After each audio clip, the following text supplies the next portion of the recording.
1 week ago, 4 men stood with their names etched in bricks. The bricks at the Indianapolis Motor Speedway, signifying their victories at the Brickyard 400 and wondering who would be next. The answer? Bobby Labonte. He and Rusty Wallace exchanged the lead for the last 120 laps of the race before Labonte took it for good with 14 circuits remaining. A victory at Indy means money, prestige, and for Bobby, a further cementing of the foundation which could lead to a championship. The rain is gone, but skies remain mostly cloudy in central New York for the global Crossing at the Glen for the NASCAR Winston Cup Series at Watkins Glen International. Bobby Labonte may have fond memories of last weekend's huge win at Indy, but he probably has nightmares regarding his last visit here to Watkins Glen. A year ago, a practice crash at the end of the backstretch sent him scrambling to a backup car, which he also experienced problems with during the race, but managed to nurse it home to a 24th place finish. Another stumble like that today, coupled with a win by fellow front row starting Dale Jarrett, and Bobby Labonte could leave here second in points. Now what Bobby needs to do is exactly what Dale Jarrett did here a year ago. Stay out of trouble. Stay out of the gravel pit, stay out of the ditches, and log a top 10 finish. If he does that, he can find himself exactly in the same spot where Dale Jarrett was last year in December on that stage in New York as NASCAR's Winston Cup champion.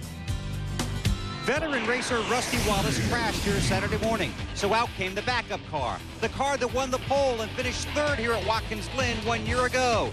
The last time this road race ace won here, 11 years ago today. This race could truly be a turning point in the season. Dale Earnhardt has his best starting spot of the year, but he's never won here. And in his last 10 starts at the Glen, just won top 5.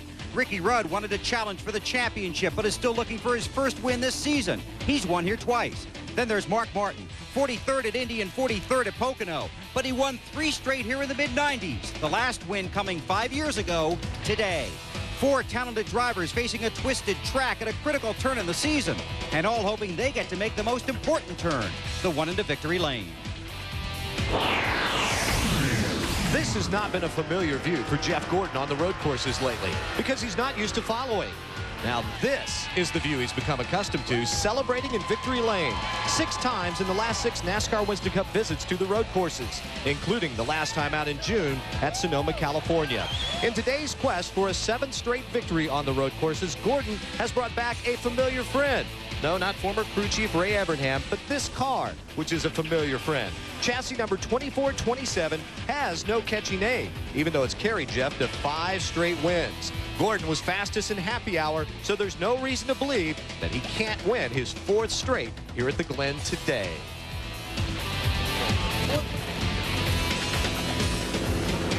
Gentlemen, start your engines.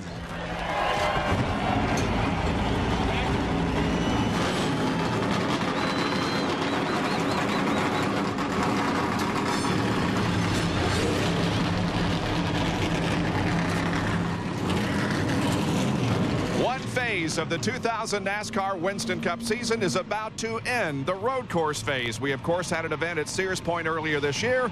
The road course season ends today here at Watkins Glen.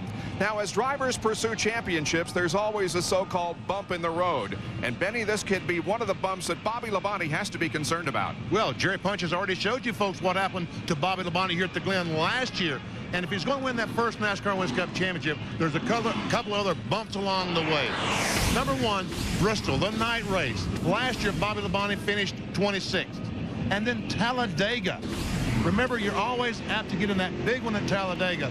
On this spring, Bobby Labonte finished 21st after being involved in the crash. And Ned, here at Watkins Glen, it's always a mechanical exercise because so many things can go wrong. Well, you use just about every part of the race car on this racetrack, and it takes a lot of abuse. So you can tear up a transmission, the clutch can come out, all of those things you use a lot of times every lap. And you can get off of the racetrack very easy here as well. And there are a lot of cars that normally finish on the lead lap on this racetrack, and you can be running in the top 5 on the last lap. Slip off of the track, miss a gear, have a flat tire, anything can go wrong, and you could wind up 25th or 30th. Qualifying was rained out. The 43 starters were determined in part by car owner points. Now, some regular teams had to go home. Some fast in practice start toward the back of the 43-car field.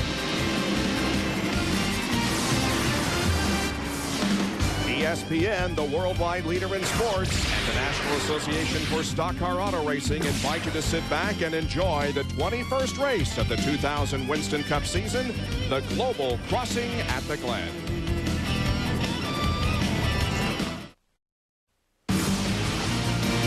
ESPN's coverage of the Global Crossing at the Glen is being brought to you by brand name tires, oil changes, and more at your neighborhood Walmart Tire and Lube Express.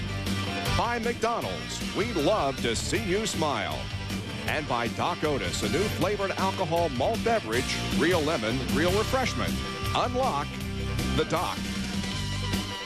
Well, some warm-up laps here before we get the green flag. They're competing on a road course that is almost 2.5 miles in length. There are a few straightaways, the longest of which is 2,600 feet. That's the back stretch. The front stretch here is 2,150, and the banking in the corners varies from 6 to 10 degrees.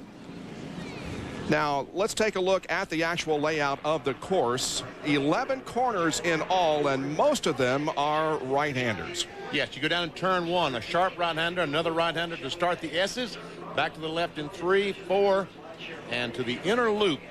We have 5, 6, 7, 8 back there. To the carousel is called turn 9. A left-hander to turn 10. A sharp right-hander back to the start-finish line. Let's take a look at the Walmart Tire and Lube Express starting lineup for you. And the first 35 positions determined by car owner points. So that means that Bobby Labonte is on the pole alongside second in points, Dale Jarrett. On the second row, we have Dale Earnhardt, and alongside him, Jeff Burton. Then comes Rusty Wallace and Tony Stewart back in row number 3. In the fourth row, Ward Burton and Jeff Gordon going for 7 straight road course wins here today. The 9th and 10 starters are Ricky Rudd and Mark Martin. Then Mike Skinner and Matt Kenseth make up row number 6. In the 7th row, Ron Hornaday, who's filling in for Terry Labonte, who is sitting out his second consecutive race, and Dale Earnhardt Jr. Johnny Benson and Tom Hubert, who is sitting in for Jeremy Mayfield, make up the 8th row. Back in row number 9 is Bill Elliott and Steve Park. Then comes Ken Schrader and Sterling Marlin. Joe Nemechek and Chad Little will start back in the 11th row. Row number 12, Robert Presley and Jimmy Spencer. Jerry Nadeau and John Andretti are the 25th and 26th starters. Then comes Michael Waltrip and Kevin LePage. P.J. Jones in the 01 Bell South Chevrolet starts in the 29th position along with Kenny Wallace. Bobby Hamilton and Elliott Sadler are the 31st and 32nd starters.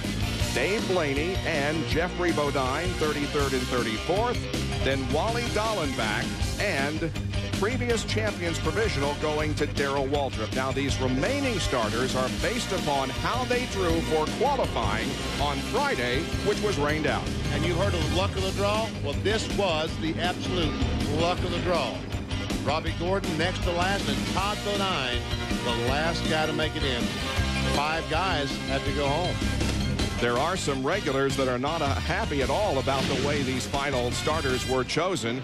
Boris Said, who was the fastest in practice, will not make the race. Scott Pruitt, a regular in the series. Brett Bodine, also a regular in the series. Both of those teams had to go home and were unable to get into today's 43-car field. Now we have 9 onboard cameras that will complement our coverage. Todd Bodine, he will start 43rd in the Travelodge onboard camera. Ron Fallows starts 40th in the Bully Hill Vineyard onboard camera, driving for Joe Nemechek. Bill Elliott will start up in the 17th position. This is the McDonald's onboard camera. Dale Earnhardt Jr. starts in 14th. Budweiser onboard camera. Ward Burton, the Husqvarna onboard camera. Ward starts 7th today. Rusty Wallace in this backup car, the Miller Lite onboard camera. Rusty starts in 5th spot. Jeff Burton has the Parts Plus onboard camera. He will start outside that second row alongside Earnhardt. Dale Jarrett has the Quality Care onboard camera, 2nd spot, and on the pole, the Circuit City onboard camera on the car of Bobby Labonte. We're going to take another break because they have a little more than 1 lap to go before they get the green flag. So plenty of time to take a break before we go racing at Watkins Glen, New York. After Just about ready to go racing for the NASCAR Winston Cup Series. 21 races here at Watkins Glen. 20 have been completed. Bobby Labonte leads Dale Jarrett by 87. 4 of the top 10 separated by 50 points or less. 484 points separate the top 10, much closer than last year at this time when the top 10 were separated by 858 points. We'll go 90 laps here this afternoon on this 2.4-mile road course. The purse is in excess of $2 million, and the pit window is between laps 30 and 35. Mark Martin has the race record of 103 miles an hour set back in 1995. Jerry? Bob, since 1996, the cars that have gone to victory lane here at Watkins Glen have averaged just 2 pit stops a race. If you do the math and figure it's a 90-lap race, they would pit on lap 30 and lap 60. And many may do that, but here's the catch. In the garage area this morning, there are some teams that can go as much as 38 or 39 laps on fuel. If you back that down from lap number 90, they could pit as early as lap 17 or 18 and make it on one more stop at lap 52. Others just may go with the 30-60 strategy. Others may stretch it out to lap 37 or 38 before they pit the first time. But if you pit early and the caution comes out, you're not going to lead a lap. You're going to be up front. Bill Weber? Jerry, today the Winston Cup Series races under one of the toughest rules in the sport. Single car, single file restarts on a road course. Because of the shape of this course, it's virtually impossible to make up a lap. You can lose it, but you can almost never get it back. A few years ago, Dale Jarrett made up 4 laps at Indianapolis. That would probably never happen here. It's another reason why road course racing is more unique, which is a 50-cent term for tougher. John Kernan? Jerry talked about strategy. Well, I just talked to Dale Jarrett's crew chief, Todd Parrott. He said their strategy is really a simple one. We want to lead the first lap, and then we want to lead the last lap. Whatever happens in between, it just happens. Bob? We're almost set to go racing. The cars are headed into turn number 10. You can see the lights atop the pace truck are no longer flashing, and that means that when they hit the line, they'll get the green flag and we'll be underway. This is Ron Fellows, you're riding along with Bill Elliott. Now they're going to go back to these little small straightaway of about 100 yards. These cars will make a right-hand corner, and the green flag will be waved in their face, and we'll see, can Dale Jarrett lead that first lap? Can he beat Bobby Labonte down in turn 1? I'm sure that Bobby has that same idea. And we saw those clouds in the background. They say there's no threat of rain, but there are a lot of clouds here. Okay, we're about ready to go, Bob. Heel comes out of turn number 11. There's a green flag, and the global crossing at the Glen at Watkins Glen is underway.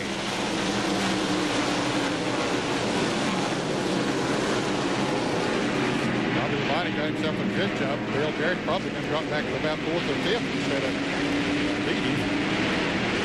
Looks like everybody got through turn 1 okay. That's the lowest part of the track right there. Now we come uphill through the S's, and then they hit the backstretch.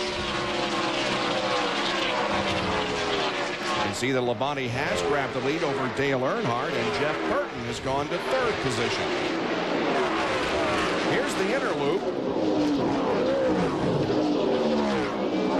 All these cars have to be sure and make that inner loop. If you don't, the penalty is you have to stop, come to a complete dead stop, and then take off again. If you don't stop, NASCAR will black flag the car.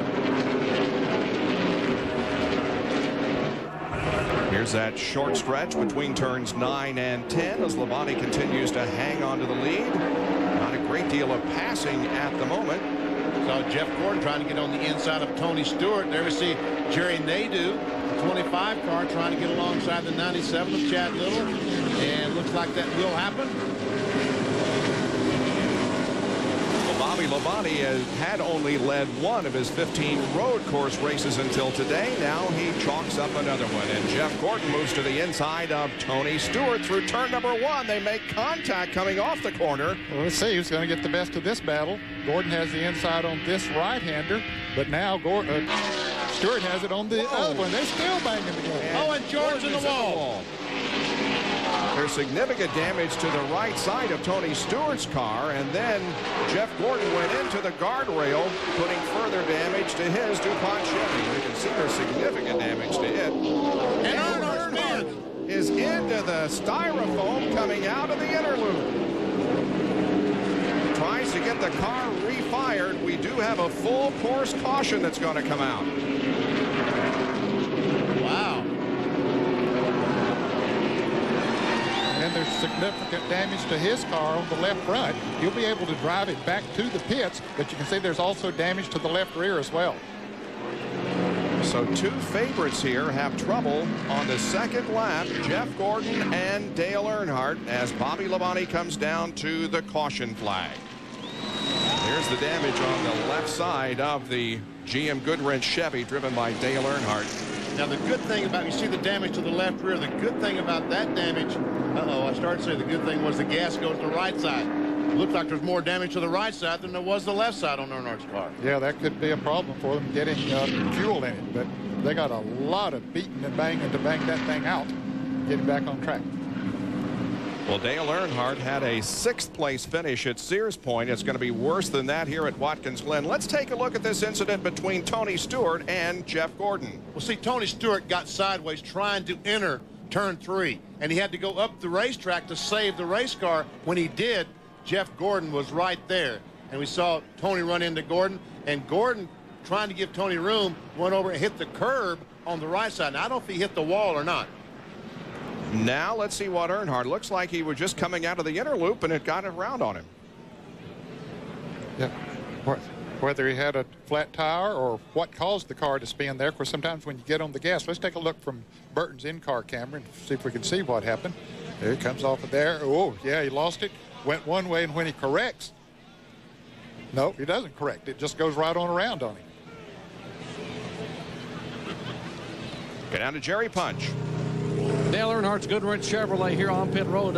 All three of the 4 corners are dented up. Only the right front fender are okay. They're going to put left side tires on it.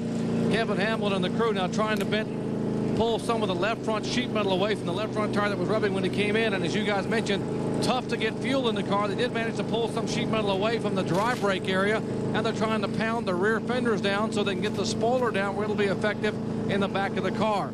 Heavy damage, looks to be cosmetic, but it is quite heavy on 3 of the 4 corners on the Goodwrench Chevrolet. Kevin Hamlin still pounding with a sledgehammer on the left front fender, trying to get that fender away from the tire. Earnhardt said it was rubbing pretty bad. He couldn't even turn the wheels coming into pit road without it rubbing severely. They dropped the jack. Now they'll come around to the right side. The good thing about this repair work is it's happening on a road course, and they have plenty of time to do it without worrying about losing a lap. They will take off the right side tires, replace those. Beat the sheet metal now with the right rear away. Kevin Hamlin looking at the front of the car once again to make sure there's no tire rubbing. Don't want to have a tire be ruptured by a piece of sharp sheet metal and Earnhardt goes sailing into the wall somewhere on the backstretch. As Kyle Petty's car goes by, they're still looking at the rear trunk area. They want to make sure that stays down and doesn't go flapping and get black flag. If you lose a lap here at Watkins Glen, you will finish very, very poorly, probably outside the top 25. Remember, he is trying to stay in the championship hunt, trying to go for that 8th Winston Cup title. So this was a big blow for him, but if it had to happen somewhere, guys, it's the best place to happen will be right here because they will not lose a lap. Now Kevin Hamlin, listen to the spotter saying the cars are coming. They're coming toward turn 11. They got to turn Earnhardt loose to keep him on the lead lap. They're trying to get everything they can, use every vital second. The spotter counting them down now as the field comes back, and they will head for that final turn and come beneath the start-finish line, following the pace truck, and now Earnhardt has been motioned to go ahead and lead. Well, he will stay on the lead lap, but the hope is that he will stay on the lead lap for the rest of the race. Now we have Jeff Gordon and Tony Stewart on pit road to assess the damage to their cars. Yeah, they got to have the crews to take a look and see if there is sheet metal against the tire. You can see on the left front and the right front of Gordon's car. And we see the right front how it's wobbling, so we know that at least the wheel is bent. Bill Weber. Well, Jeff Gordon has significant damage to the right and to the left side of his car. He's also overheating a little bit, and he bent the throttle with his foot when he was in that wreck. What they want to do here is change all 4 tires, pull the sheet metal out, and then string the car to make sure that the toe is correct. They work on the left side first. Again, as Jerry pointed out, they have a lot of time to do this, the field under caution. Gordon did make an entire lap, so he's able to tell the team how the car is running, what might be rubbing, and what he's feeling. So they work on the left side, They're also working on the right side, trying to clear some of the sheet metal so it won't rub along the ground. Tony Stewart is also in his pit. And they're working on the right rear of Tony Stewart's car. They've taken the crush panel out there and called for a pry bar. And once again, just like Earnhardt and Jeff Gordon, they are being very, very deliberate here to get these cars repaired and not lose a lap. In the early laps at Watkins Glen, back with a green flag and more live coverage in just a moment. Stay with us. NASCAR Pass. Getting set to go back to racing here at Watkins Glen. Jeff Gordon is still on pit road as they're now sawing away some of the sheet metal on that car. Bill? Yeah, working on the front air dam, Bob, trying to cut off a loose piece, and they tried to tape up and try and firm up a little bit, but they couldn't do it. They were concerned about going green while they were sitting here, and that's about to happen. They could lose a lap, but they will. So is the streak over for Jeff Gordon? 6 road course victories in a row. He's on pit road right now as the green flag comes out and we resume competition. 3 drivers involved in separate incidents in the second lap of this race here, and all of them, Gordon, Stewart, and Earnhardt, were in the top 8 in the NASCAR Winston Cup point standings. Now it's Bobby Labonte leading Jeff Burton. Third is Rusty Wallace. Then comes Ward Burton and Dale Jarrett. Rusty Wallace got a good jump on the restart there. Took Ward Burton with him past Jarrett. It looks like Mark Martin is coming on the inside of Dale Earnhardt Jr. taking that position away. Earnhardt Jr. is also in a backup car, having crashed just before Rusty Wallace did in practice earlier this weekend. Just don't forget that Dale Earnhardt Jr. started back in the 14th position, and last time, right now, he's in 8th position. Overhead shot's going to be courtesy of the Pennzoil Copter Cam today, showing you the beautiful layout here at Watkins Glen and the countryside that surrounds this facility in the Finger Lakes region of central New York. Jarrett, Rudd, Martin, Earnhardt Jr. come by as the field completes another lap. Oh, and Sterling Marlin spins off of corner number 11 and creates a bottleneck behind him, but everybody, it looks like, survived. So far, so good. And he gets going again. Don't look like he hit anything, did he? And look at these cars trying to pass, going down in the corner. Turn 1, a great place to pass. You just get position on the other car.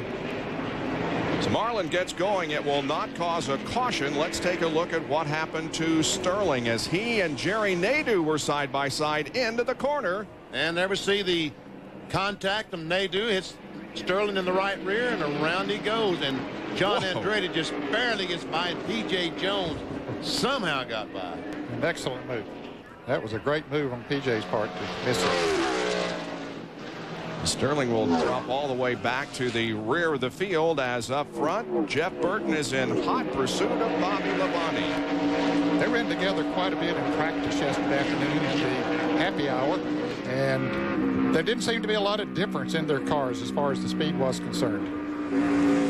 On board with Ron Fellows, who gained 6 spots just in the last lap. And you can see he started in 40th spot, is already up to 26th.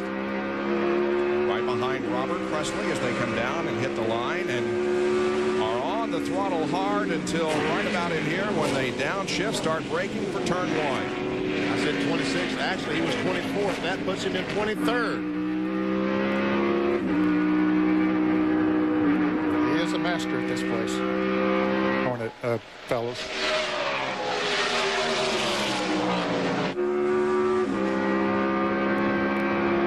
By the way, Jeff Gordon did get back out on the racetrack. He is one lap down. Fellows going to try to outbrake Jimmy Spencer. He does. Across the rumble strip, takes over the 22nd position. Fellows has 4 victories at this racetrack, 2 in the Busch Series and 2 in the NASCAR Craftsman Truck Series. Up front, it remains a 2-car battle as Jeff Burton and Bobby Labonte continue to face off. Running back in third is Rusty Wallace. That last lap, Jeff Burton was just a little bit faster than Bobby Labonte at 119.104 compared to Labonte's 119.024. Here is Steve Park to the inside of Ron Hornaday and getting a spot. Matt Kenseth tried to come along in car number 17, but imposed on him. That would move Steve Park up into the top 10. He was very fast in practice here. He didn't get to show really what he could do because he didn't get to qualify. But he was fast in practice.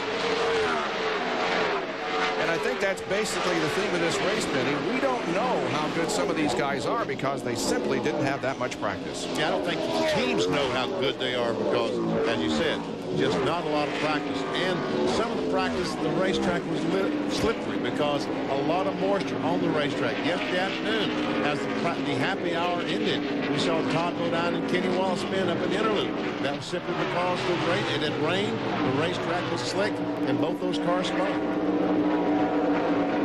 Jerry, what's the update on Dale Earnhardt? Well, Bob, it's not good news. He hasn't made much progress. He just radioed a moment ago when the green came out that we got a rear sway bar broken, or the rear sway bar has come loose back there where he has the damage. And just barely hanging onto the car, just fishtailing sideways when he tried to turn the corner. He's having trouble steering the race car. But they can't do anything about it now. Their hands are tied. They can't come in and make a pit stop. Now they'll lose a lot of laps under the green. And you might as well just park it because you're going to end up finishing back 30th on back. They need to get a caution flag, have some time where they can get under the car and try to either rehook up the rear sway bar or fix wherever it's broken. But right now, he's got to hang on with a very ill-handling race car and a pretty ill race driver. Saw Kyle Petty look to the inside of Dave Blaney there. That's 37th and 38th. It takes them about 74 to 75 seconds to go around this track. They would have qualified faster than that, of course, but in race trim, that's about what they run. Although yesterday, Benny, in practice, they were running faster than the track record. And whoa, here's Jeff Burton to the inside of Bobby Labonte. He just shot by there in turn number 10 and took the lead. Bobby Labonte saw that number 99 car coming and said, I better not take my usual line through this corner. If I do, there'll be some contact. So Bobby Labonte leads the first 7 laps, but now Jeff Burton is in control of the global crossing at the Glen.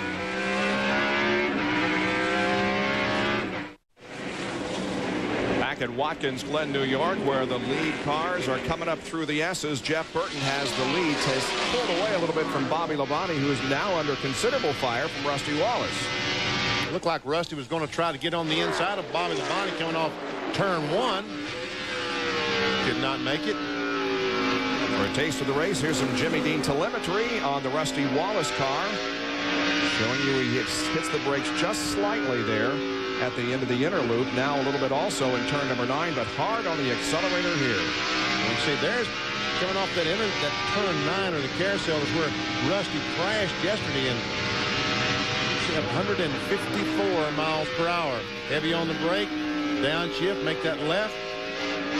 And go back across the racetrack, use some of those white rumble strips. Once again on the brakes. Let's see what kind of miles per hour he'll turn down this front straightaway.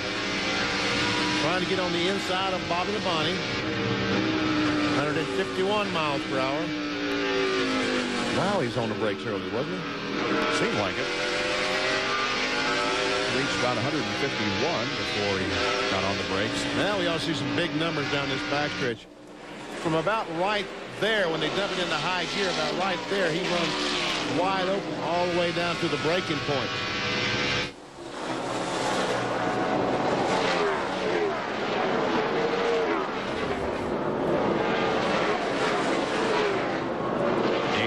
Car. Ron Fellows continues to move up. He is now in 16th position. so you can't pass on a road course? He's finding a way. From Toronto, Ontario, Ron Fellows started 40th and has quickly moved up in 12 laps to 16th. And he has picked up one more spot.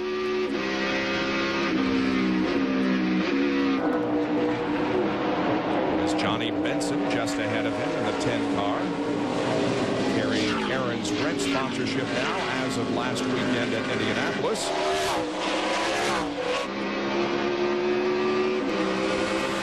Fellows now up to 15th spot, about 12 seconds behind the leader. And Matt Kenseth, the 17 car, gets by Ron Hornaday, takes over the 11th position.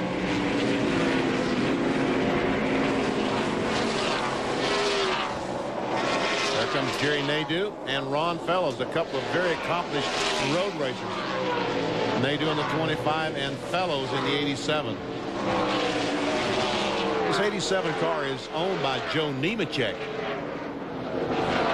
Put the car to... Wow, there's a group. That's ugly looking. Tom Hubert in the 12 car that Jeremy Mayfield normally drives. He and Ken Schrader and Bobby Hamilton are battling for position back here. So Jimmy Spencer and Michael Waltrip. The 13th car is driven by Robbie Gordon. Again, different colors on that car, different sponsorship this weekend. Sony. And the 13th car of Robbie Gordon is back in 25th spot. Started in 42nd. A lot of spots right in front of Robbie Gordon. He's another very good road racer. Yes, he is.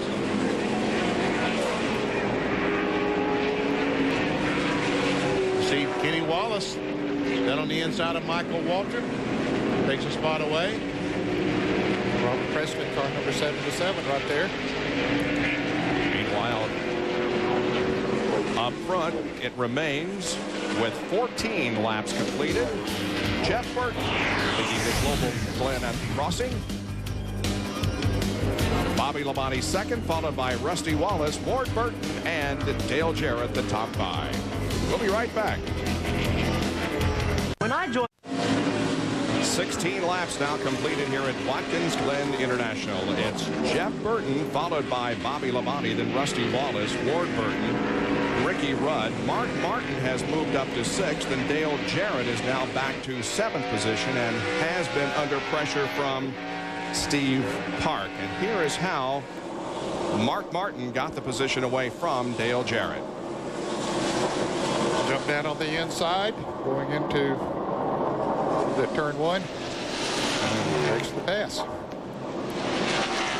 Also, while we were away, the 93 car of Dave Blaney spun and drops back now to the 42nd and final running position on the track.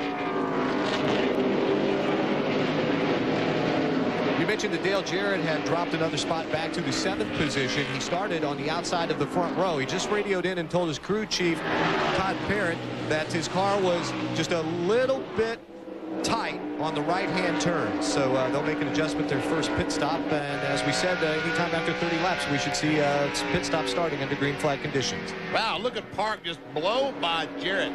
That Pennzoil Chevrolet's been back right on that back bumper for a couple of laps. He saw the moment and just flew by.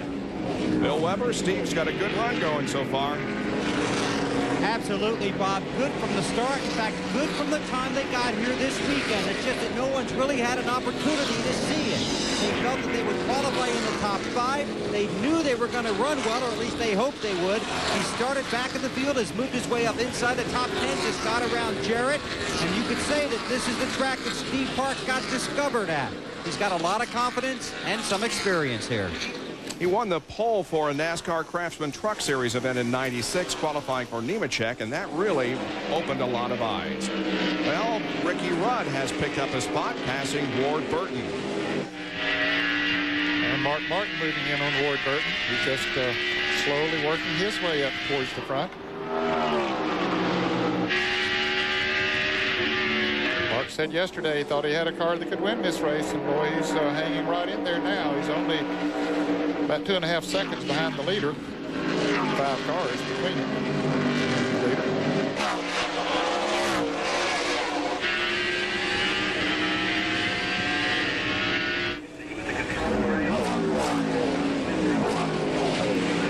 Now Martin makes a move. Looks like he wanted to make a move to the inside of Burton, but the door slammed and Mark had to hit the brakes.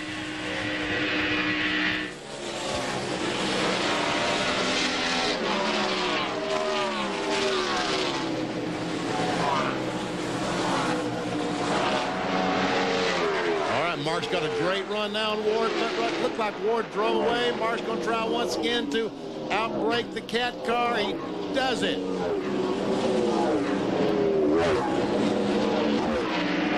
Martin up to 5th spot now. He has the best average finish here among those with 2 or more starts in the Winston Cup Series. 5.4 average finish in his 12 starts at the Glen. And check Steve Park out. He closed up on the back of Warburton. And Ron Fellows now sets his sights on Matt Kenseth in the battle for 12th.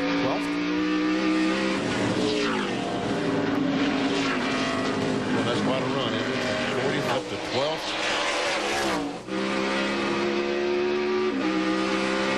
41st, actually. Here's where he really gains on these guys. Going down in turn 1. He didn't gain enough that time to take the position away from Kenseth. Fellows' last lap was 1:18.177, and that's just about the same as those running at the front of the field. Last lap, Jeff Burton did have the fastest lap at 1:18.914. Oh, make that Labonte with 1:18.988. And also the 28 car of Rudd was over 119 miles an hour. So he was the fastest. We see back there Ricky Rudd is closed up right on the back bumper of Rusty Wallace.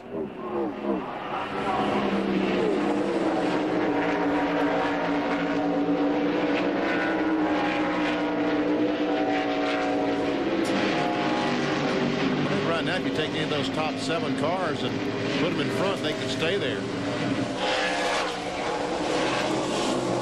Pretty doggone equal.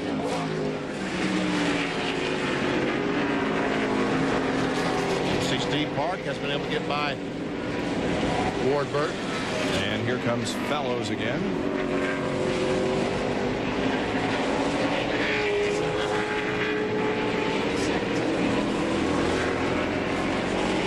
Something happened to the 87 car. It looked like he was on the inside to pass these guys, but it looks like he was on the inside because he had a problem. Let's listen to the engine, see if we can hear him miss.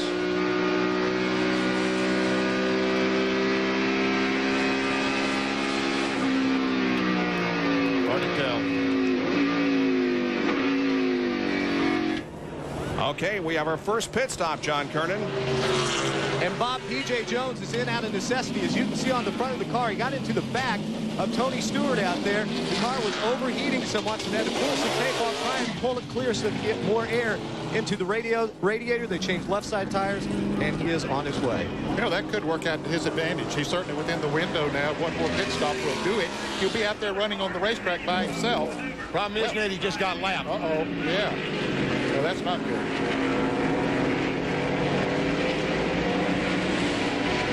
So our second car goes a lap down. Jeff Gordon is 1 down, and now P.J. Jones is a lap down to the field. Top 5 with 21 laps completed. Jeff Burton, Bobby Labonte, Rusty Wallace, Ricky Rudd, and Mark Martin.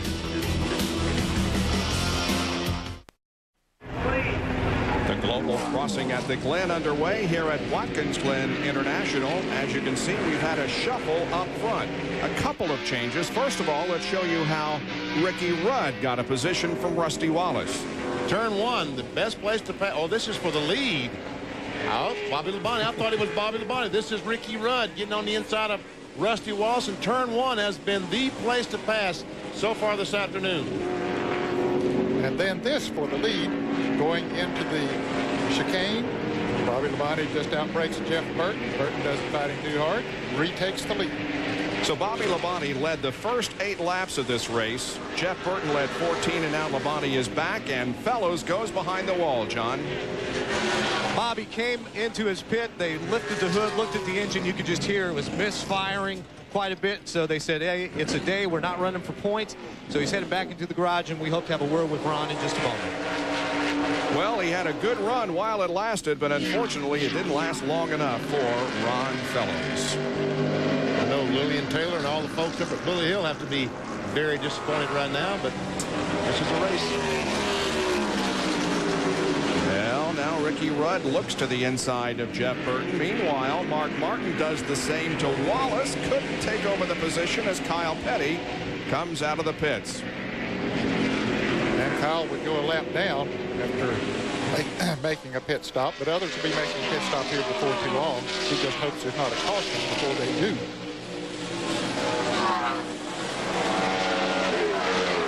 And look at Park. Whoa. Drives up. Look, he just drives by Mark Martin. Wow. Boy, he came up through the S's like a shot and has taken over the 5th position from Mark Martin.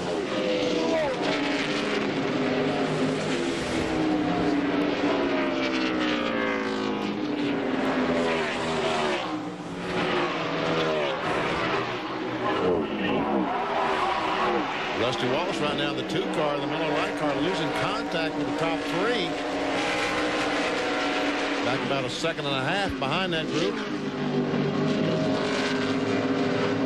So far for Steve Park today, so far so good. Now once again Ricky Rudd tries to outbrake Burton, can't get it done. And Park gets around the lap car of Kyle Petty. Now the Busch Series here, Steve Park has 1 start. That was back in 1997. He started 4th and finished in 6th position. But again, we remind you of the pole that he won here in the NASCAR Craftsman Truck Series in 1996. As a result of his 16th place finish at Indianapolis last Saturday, Steve Park moved up 1 position in the point standings to 17th.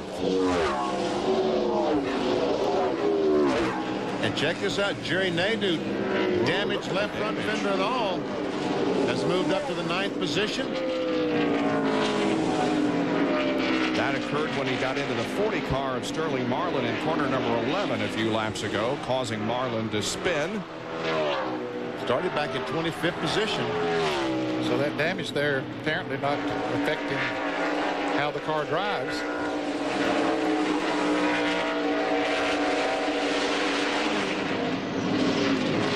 Right here is where he had contact with Sterling Marlin a few laps ago. We'll show it to you once again. Yeah, there you see, he tried to outbrake, started wiggling, then Sterling comes down, they make contact, and around Sterling goes. And everybody miraculously missed him. Dale Jarrett makes a pit stop here on lap number 27. I would say this is by design. It's certainly within the window. They will change all 4 tires. Also make a chassis adjustment on the car. That's already been done. And Jarrett takes the quality care service Ford Taurus back out onto the racetrack. Up front, it continues to be Bobby Labonte, but we want to check and see what happened to Ron Fellows. John? Right now, a number of the media members covering the race this week are talking to Ron and answering his question. Ron, looked like it was going to be a good run, but what happened? An engine problem? Yeah, we lost something under the hood. Lost a couple cylinders. That's a shame. Had really good power. Thank you, Peter. It's one of those things. It's a real shame, you know. All the guys, I mean, everybody's worked hard. We had a real good race car. We knew it coming in here, and it's just, I feel bad for Bully Hill and Brian and all the guys. This is our once-a-year shot. Kind of makes last year look like it was a lot more difficult than maybe we thought. Did it happen all at once, or did it happen over time? Yeah, doing a second to third shift on the front straight, just under start finish, and it just something broken, and I think it probably had valve train, but back upstairs. So Ron Fellows is out of the race. We've already seen Dale Jarrett make a pit stop, but these cars running up toward the front of the field expect it in just a few laps, so we're going to take a break with Bobby Labonte leading Burton, Rudd, Wallace, and Park with 27 of 90 laps completed at Watkins Glen International.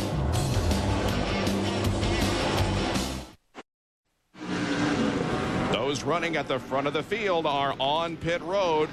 Bobby Labonte is in. Here's Jerry Punch. First of 2 scheduled pit stops. Bobby Labonte will get 4 tires. They're going to make an air pressure adjustment in the rear tires. Bobby said the car not getting up off the corner like he would like. Right behind him, the car 99 also changing 4 tires. They're making a track bar adjustment on Jeff Burton's car. Here's Burton's away, and so is Bobby Labonte. Now, how about Steve Park? The Pennzoil Chevrolet beats all those high-dollar guys off of pit road. Way to go. Park beat Jeff Burton and Bobby Labonte and everybody else off pit road. and break, a couple of things happened. First of all, Dale Earnhardt went a lap down, and the more significant problem involved Rusty Wallace. Watch this. I don't know if he got in there too hard, Ben, and locked the brakes, it looked like, and out through the sand he went. He kept the wheels turning. He wanted to keep it off of the wall, which he did, just barely, and the thing didn't sink down into the sand. He was able to get it back on the grass and get back out on the track. Let's listen. I couldn't hear sand makes a noise coming up through the car, doesn't it? Man, oh man, I tell you what, he drove it through there. But all of a sudden, Well, the thing just there was a locks up the puff of left front smoke, it brake. looked I don't like, know. I guess he got in too hot. Boy, he does a great job of keeping that car moving, keeping it off of the styrofoam. He came in, made a pit stop, back out there running. Mark Martin has completed his pit stop. He led for 2 laps, but now pits and goes back out onto the racetrack.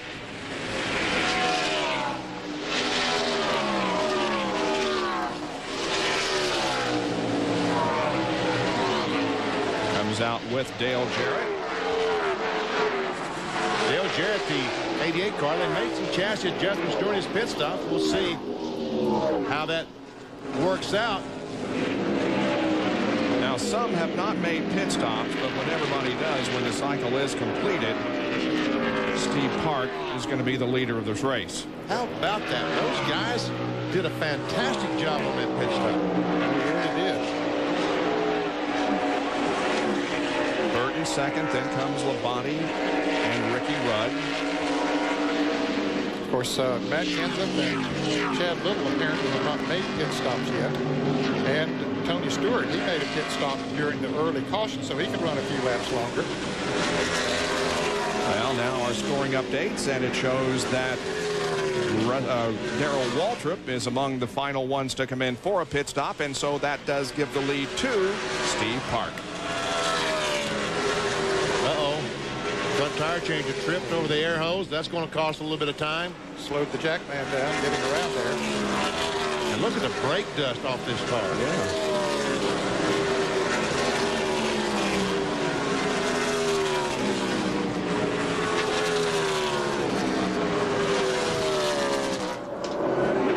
Well, here's a crew cam. Mike Smith on the 21 team. He takes the tire off, and Troy Prince, the tire carrier, throws it on. They go around the left side. Mike, lug nuts off. Oh, where's it? What happened? Okay, finally the jack goes up. Troy throws the tire on. He was waiting on the jack all that time for the thing to go up so he could take the tire off. And it didn't seem like very long, but those 2-3 seconds are very, very important on the racetrack. Bill Weber has a report on Steve Park, who's leading. And just a very impressive day all around for Park on the track and for his crew in the pits. The stop 16.21. Nearly a disaster, though, for Park. He was supposed to pit the lap before, but he went right by Rusty Wallace when Rusty went through the sand. They told him pit, pit, pit, but his instinct was to just keep going, stay away from the car in trouble. They were concerned about a caution coming out for Rusty getting stuck in the sand. It didn't happen. They had a great stop. Paul Andrews said this team is on a mission. Remember, they race in the shadow of Dale Earnhardt Jr. now. They'd like to race out of that shadow. Steve Park is leading his first Winston Cup laps on a road course. This is the 6th race that he has led overall, and the first since California. About to put Jeffrey Bodine a lap down. Bodine is running in the 40th position, so that leaves 39 cars on the lead lap. Bodine, of course, from nearby Chemung, New York. Crew chief this week on the 60 car is Garth Finley, substituting for Jim Long, who is not here this weekend for personal reasons.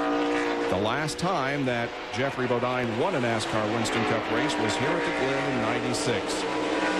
See the rest of the field coming through. There's Hornaday and Mike Skinner, Robbie Gordon, Wally Dallenbach, Chad Little.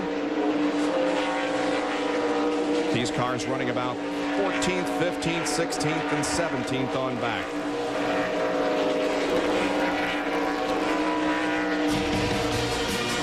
Steve Park, 3 now he has been out in front of the global crossing at the Glen.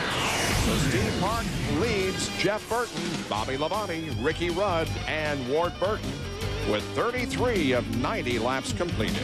We'll be right back. At Watkins Glen, the car on the move is the 25 of Jerry Nadeau. He just took over the third position from Bobby Labonte. And that's after starting in the 25th spot. Now, they had a caution flag early on after the first couple of laps. That helped him a little bit after he passed a few cars. But basically, he's passed about probably 15 cars. We've seen him smoke that right front going down to turn 1. Jerry Nadeau has 5 career top 10s, and 3 of those have come in the last 10 races. Here's the move that Nadeau made a lap ago on Ricky Rudd, headed for turn number 1.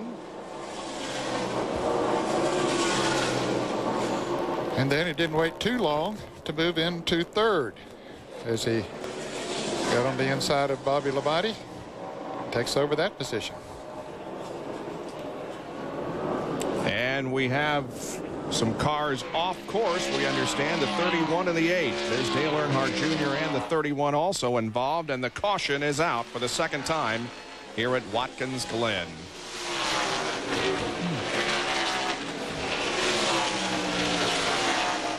Wonder if that car won't fire, or it seems to be, well, he's going to get out of it.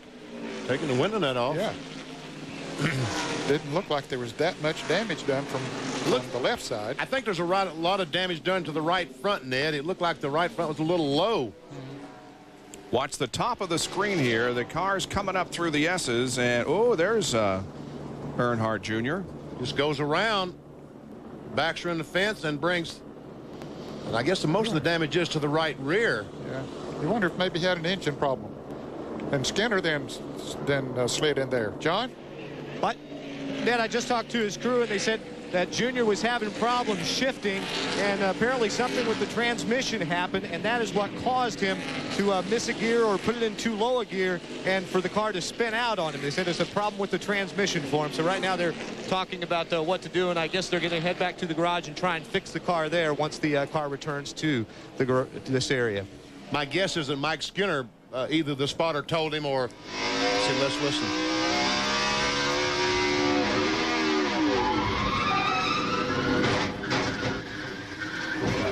You wonder if something did happen to the transmission, maybe it lost some fluid, and Skinner might have gotten into that.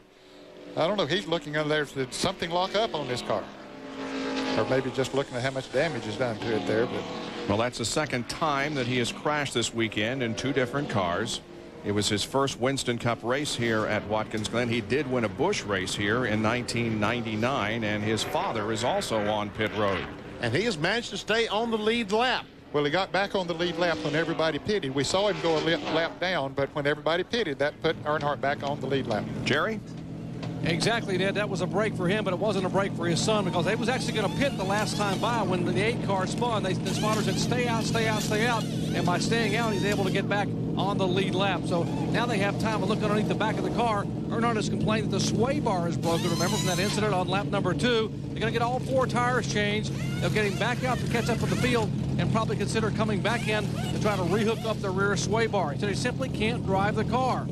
They finish with the service. They'll send him back out to catch up with the field, come back in just a moment, and jack it up and look at that rear sway bar. So a break for Earnhardt 2 different ways. He stays on the lead lap, and he has time to come possibly fix that rear sway bar.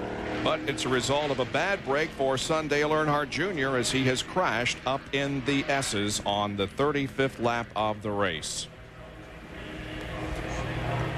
So the cleanup is underway there where the accident occurred. Dale Earnhardt Jr., the victim of his second crash here at Watkins Glen this weekend.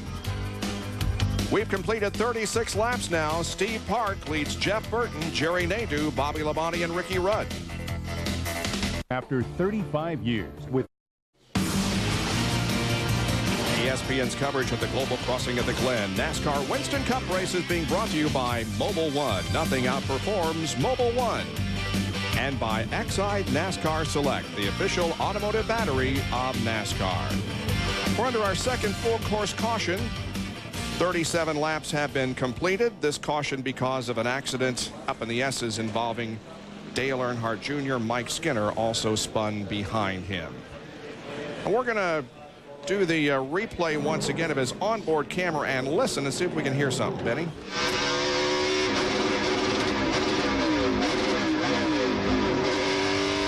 Yeah, there was something, well, that was way back before he got to the turn, and that might have been when he would have been going into high gear, Penny, or fourth gear. But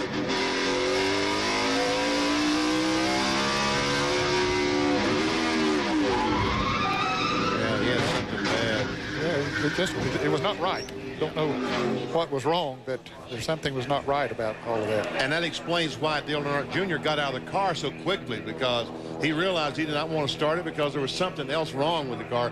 He needed to get it on the record and get it back to the pits.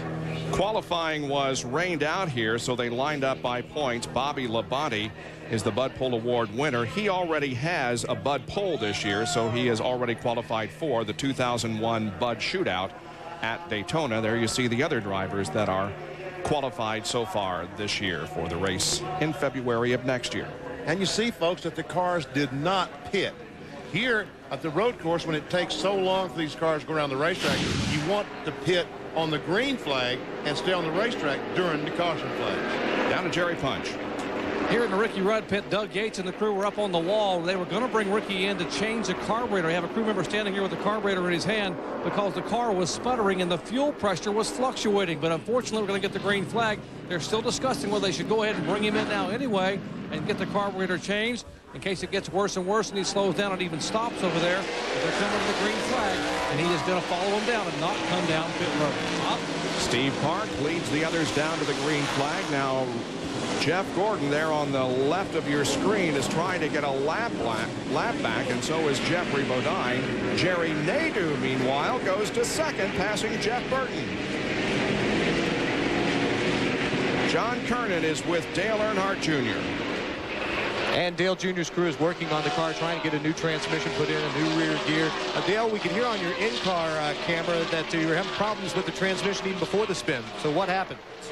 The car wasn't shifting in the third gear at all, and it just every lap it'd be worse and worse and worse, and wouldn't shift. Finally, the linkage broke, and for third and fourth gear, and didn't have third and fourth gear. And when the linkage broke and went down, hit the ground, and knocked the car in reverse over there.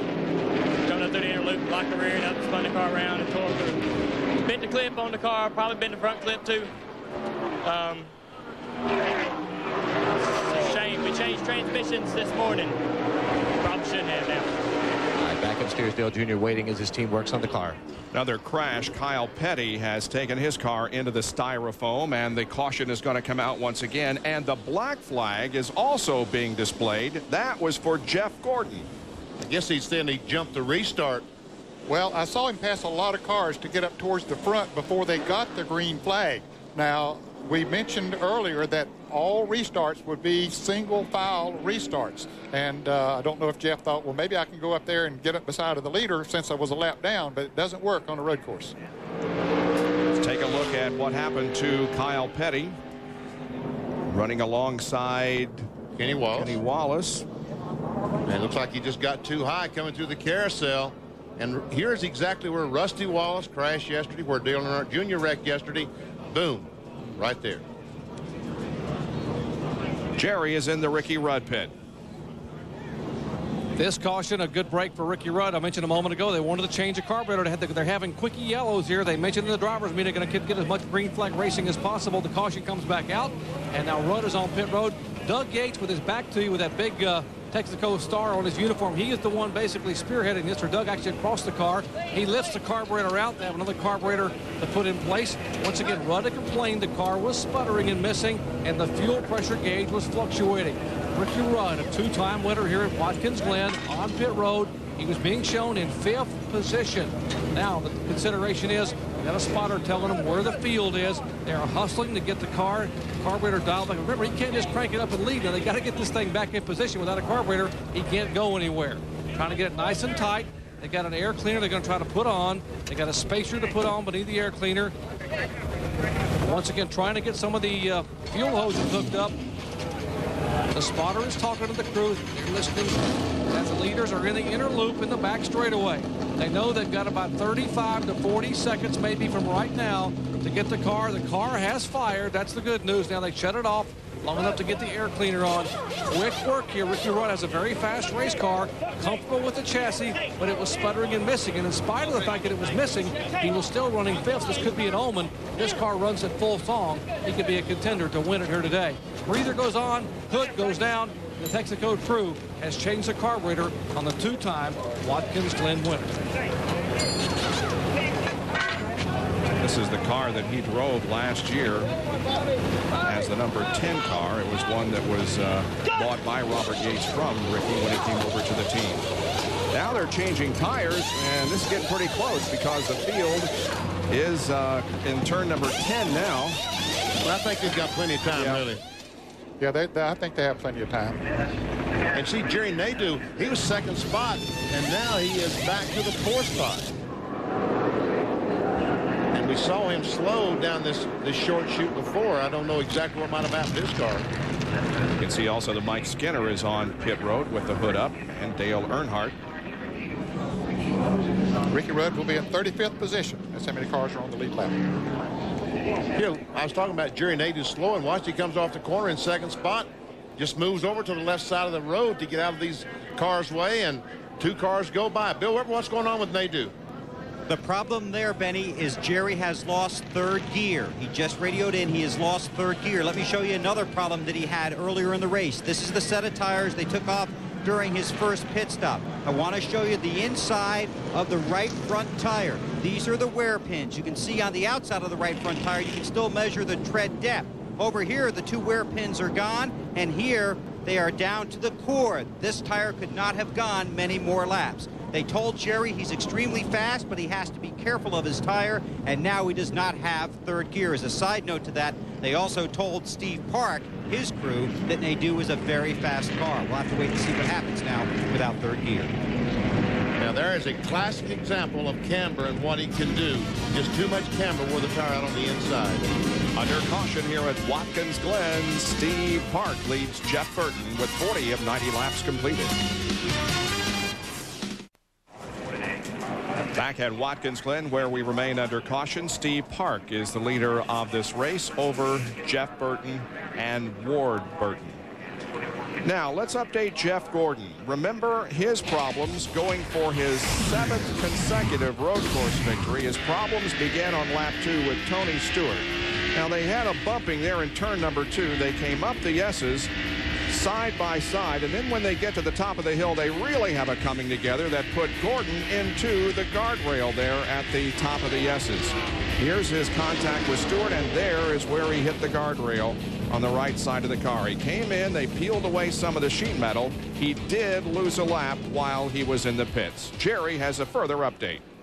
Well, they came in a moment ago, Bob, and topped it off with fuel, but they can't fix much on the car. They know that the front end is towed out. The steering wheel is actually moved to the right about 3 inches, but the rear panhard bar, as one crew member quoted, looks like a pretzel.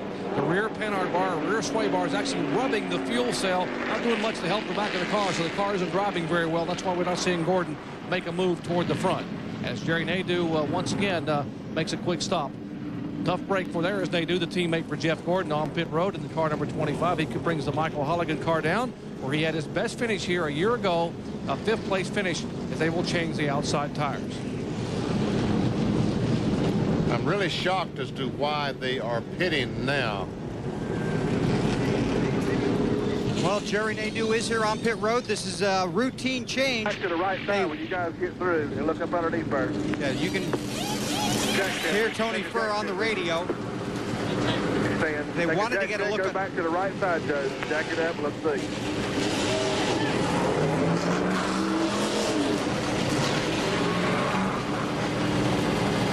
They want to see if they can see something wrong with the transmission leverage. Because he doesn't have third gear, right? And he just said, I want to be out there when they go green. I don't want to be sitting here. This is a terrible break for these guys. We told you how well they've been running. They came in here with a lot of confidence.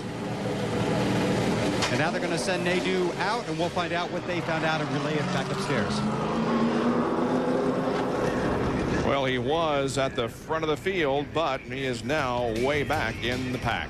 Well, we saw Mike Skinner spin over there a little bit early when Dale Earnhardt Jr. had his problem. He's now being shown 3 laps down, so he's working on his car somewhere. So a bad day for Mike Skinner. The 34 car of Todd Bodine is also out of this race, and we're nearing the halfway point. 41 of 90 laps completed. We'll take another break and be right back.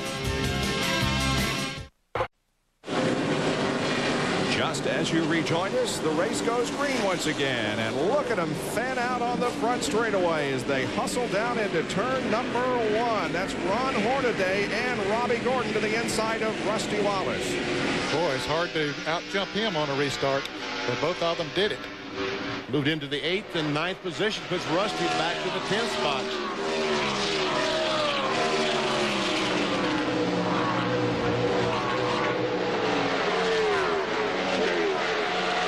And another driver who began his racing career for the most part on road courses in Trans Am, Wally Dallenbach, now right behind Rusty Wallace. 11th position. Wally had a good run here today. Some of his better runs have come here. Dave Blaney once again gets the tires off the course. He is a lap down. Back in 37th position. Jeffrey Bodine hanging up there tight behind Steve Park. We'd like to see Park make a little bit of a slip so he can get back in front of him and get his lap back. Matt Kenseth in the 17 car trying to look on the inside of Rusty Wallace. Meanwhile, Robbie Gordon really working on Ron Hornaday.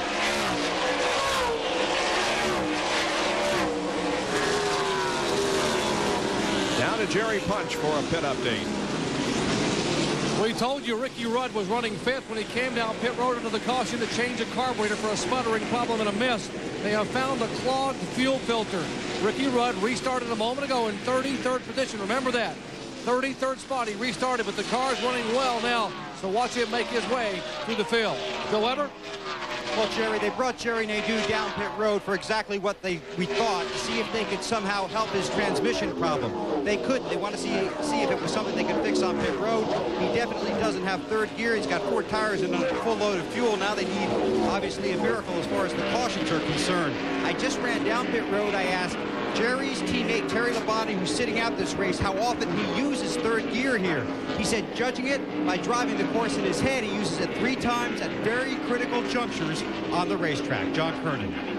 Wally Dallenbach started 35th, has had some of his better runs here, as Ned said. In fact, he may have won a couple races here if things had worked out in his favor. But I talked to his crew chief, Newton Moore. He says that the car has been neutral the entire race. They haven't touched anything. All they've done is put tires on it and add fuel as he tries to chase down Rusty Wallace to grab another position. But they seem to be pretty pleased with everything, as Wally's made up some 24 spots out there on the racetrack. Rusty in 11th, Dallenbach in 12th. They have been racing close for the last few laps. Meanwhile, everybody trying now to get around the Jeffrey Bodine car up front. And Mark Martin just did. He passed Bobby Labonte the last time going into turn 1 and took over the 4th position, drops Labonte back to the 5th place. And the last lap by Mark Martin was the fastest car of those in the top 6. Right behind Dale Jarrett in the 33 car, running in 7th position, is Joe Nemechek. Having a good run here today. His best road course finish was 8th here at the Glen in 96. And once again, Dallenbach is all over Rusty Wallace.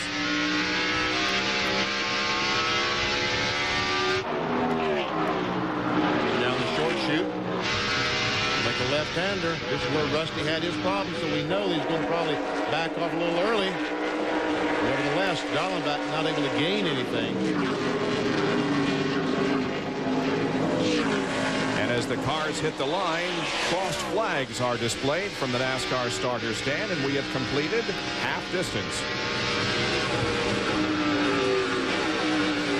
Steve Park has gained 17 positions since the drop of the green flag. Gordon up 33, Dallenbach up 23. Mike Bliss has bettered his starting position by 22, and Rick Mast has moved up 15 spots. Dallenbach, car number 75, still working on Rusty. Now, the last time when he went into the inner loop here, he really got all over Rusty. Let's see if he does it again. get quite as tight on him.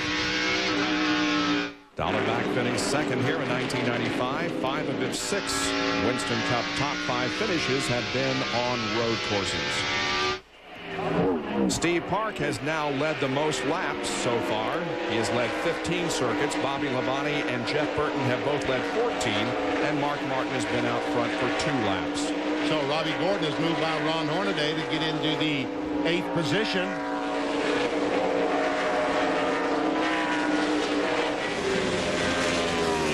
Jeff Burton is closed up right on the back bumper of Steve Park. And Burton last time a half mile per hour faster than Steve Park.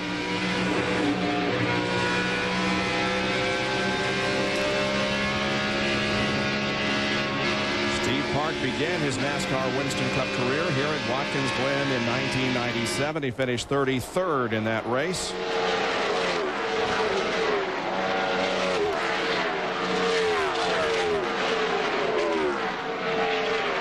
Tony Stewart. Here comes Schrader and a whole bunch of others right behind him, including Jimmy Spencer and Bill Elliott, and up ahead of Bill is Bobby Hamilton. There was some thought last night after happy hour when Boris said practice Jimmy Spencer's car that Boris would get in it, but we've seen no evidence of that. No, I don't think Jimmy's going to jump out of the car if he feels okay. And when I talked to him this morning, it looked like he felt okay to me. Probably let Boris to see, hey, is this car set up good for a road course? Because Boris said would certainly know, and he did turn some good laps in.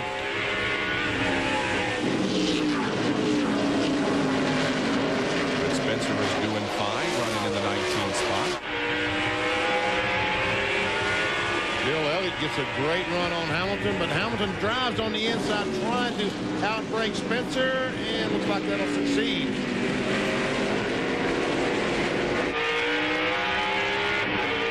Now Elliott will look to the inside of Jimmy as they head up through the S's, but will not make a move. So Dale Earnhardt Jr. is back on the track after repairing damage to his car. He's about 11 laps down. Bill Elliott trying to make a move on Jimmy Spencer. Oh, couldn't quite make it as Ricky Rudd, after starting back in 33rd spot, as Jerry Punch told you, now he's trying to take over the 27th spot.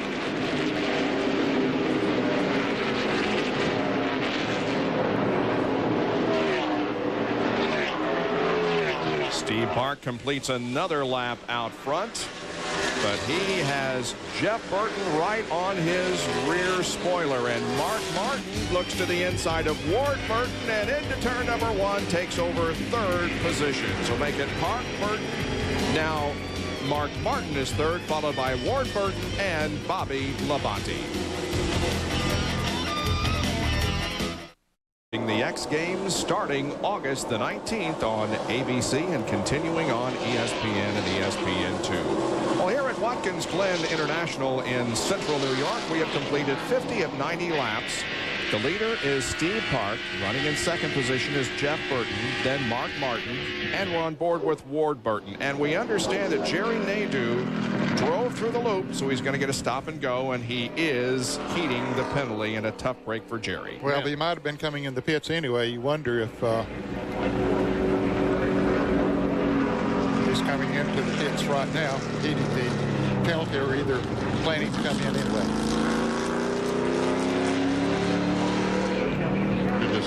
Maybe the official waved him on. I don't know. Okay. Well, he drives through the pits and goes back out onto the racetrack. Bill, what's going on? He was supposed to be headed to the garage, Bob, because that transmission is they just can't race with it anymore. So they'd sent their crew to the garage. And we sent Kernan to the garage to talk to him, but they came down pit road. I think what happened is he missed the turn to the garage, and then was going to come to his pit, and then he missed his pit, so now he's going to make a lap and go to the garage. So tell John to hang on. Right now, we have only 3 cars out of the race. Kyle Petty is out, so is Todd Bodine and Rod Fellows. Everybody else is still running. Dale Earnhardt Jr. is 13 laps down. Mike Skinner is 3 laps down. Jeffrey Bodine, Jeff Gordon, and Dave Blaney are a lap down. The other 35 cars are on the lead lap. And now, the Looks like Park has a little bit of breathing room. He's picked up just a little bit on Gordon. I mean on Park. We saw Mark Martin pass Ward Burton for third position just a few laps ago, but still Ward is having a good race running in fourth spot. Bobby Labonte beginning to move in a little bit on him, but no real pressure there yet.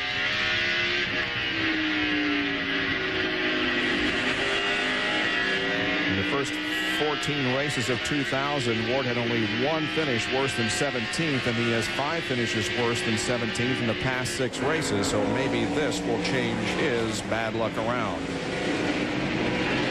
All the cars go by. Back in the 14th position, there's Tony Stewart, the Home Depot Pontiac. Tony Stewart was touted to be one of the best cars here today, but he had a problem on the second lap with Jeff Gordon. They made some contact. You see the right side of his car, how beat up and banged up it is. And I would guess right now that his car, kind of like Jeff Gordon, just isn't driving that well. Although he has managed to stay on the lead lap, and as you say, in 14th position. Ahead of him, the 27 car of Mike Bliss started back in 37th position, so Mike Bliss is doing well. Having a good run. His career best finish in his 18 races to date has been at Sears Point, where he finished in 22nd spot.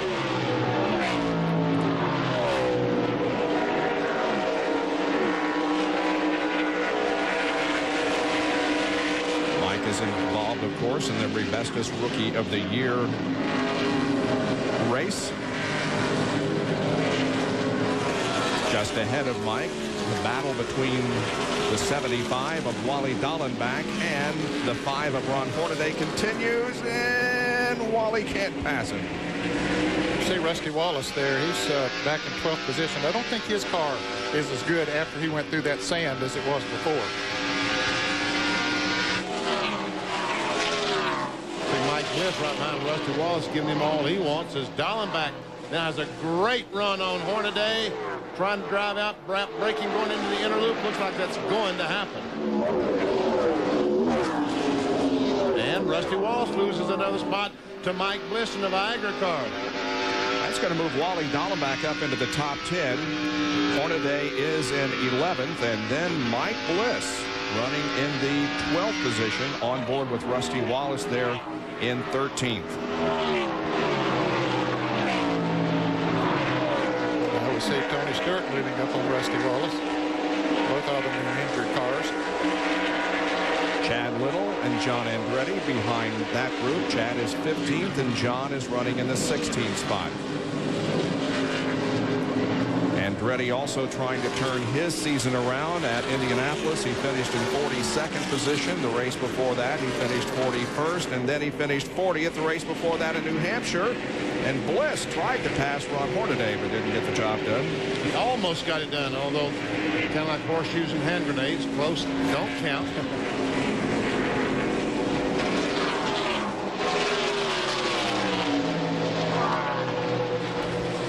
I mentioned Mike Skinner a while back. He is back out on the racetrack running. He is 3 laps down.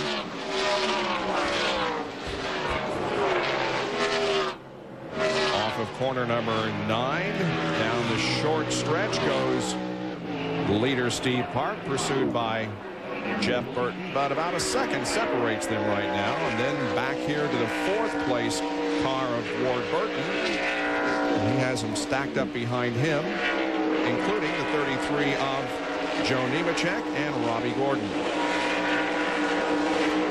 See, Mike Bliss got by Ron Hornaday to take over the 11th position. Uh-oh, Spencer is doing some donuts in the grass.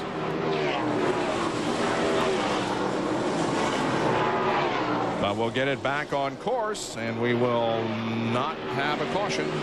That's going to put him all the way back at the tail end of the lead lap. Dale Earnhardt just went past him there. Dale was in 34th position, and he was the last car on the lead lap. There's some damage to the door on the 26 car, the big Kmart car. And I saw Jimmy weaving back and forth like he's trying to figure out if he had a flat tire or not.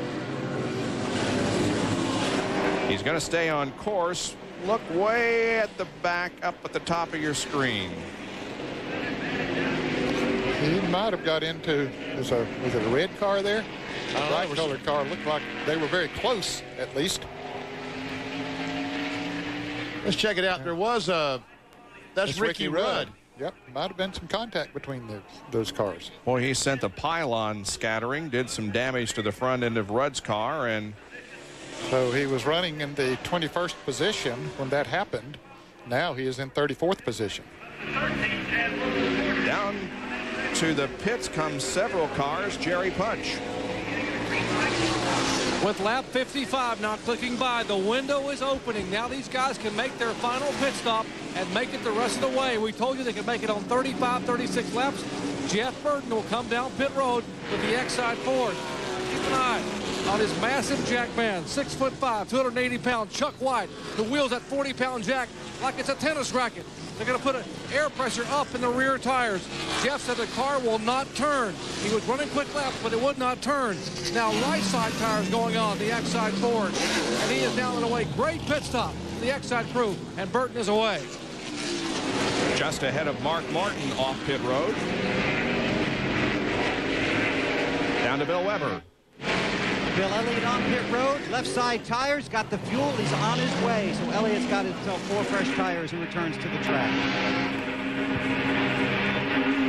I've had to wait to get Bill Elliott's car full of fuel. Give me a shot.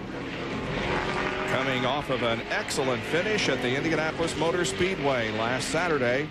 Bill Elliott started 7th, finished 3rd. Steve Park now relinquishes the lead to make his, what presumably may be his final pit stop. Comes on lap number 58, Bill. They had an outstanding pit stop last time. Going to see what happens here. This is 4 tires only and fuel for Park. They didn't do any special training in their 2 pit stop practices this week. Everyone in the same position. Park ready. And another good stop as he spins the tires. They say 15.4 or 16.4, Benny? 15.4, Bill. Tommy Baldwin and the Caterpillar crew now making the final pit stop. And the NASCAR official saying, no, no, no. You got a problem with the left rear tire. They're going to call Ward Burton back in. Apparently the official was pointing to the left rear. Tommy Baldwin trying to plead his case with the NASCAR official. Very animated, saying, no, I got the lug nuts on. But he is pointing to the ground, and that can be very costly for Ward Burton. Tommy said, I've got 5. I put 5 on it. Please, man, I put 5 on it. I'm telling you.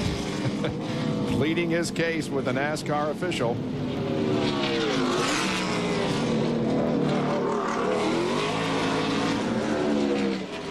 And now Bobby. Yep, coming in. Jerry Punch, he's headed toward you. Bobby Labonte has been loose entering the corners and loose off. The crew said, when you come back in, we're going to go back up on the rear air pressure. We'll make an adjustment possibly on the track bar. Bobby's car has been the worst it had been all day long. That's why he had lost a couple of spots. Back to running in 5th spot. Now the current Winston Cup points leader comes in. This crew now have practiced 4 times this week, changing tires with the right side of the car toward the pit wall. Jeff Chandler chases an rear tire. Now to the right side of the car. Fuel going in. 1 pump, 2 pumps. Chandler puts the right front tire on. The jack is pulled. He is down and away. Bobby Labonte has made his final pit stop of the day. That was 17.2 seconds. You'll also see Tony Stewart and Mike Bliss coming back out onto the racetrack. 43 of John Andretti will get a black flag for running through the inner loop.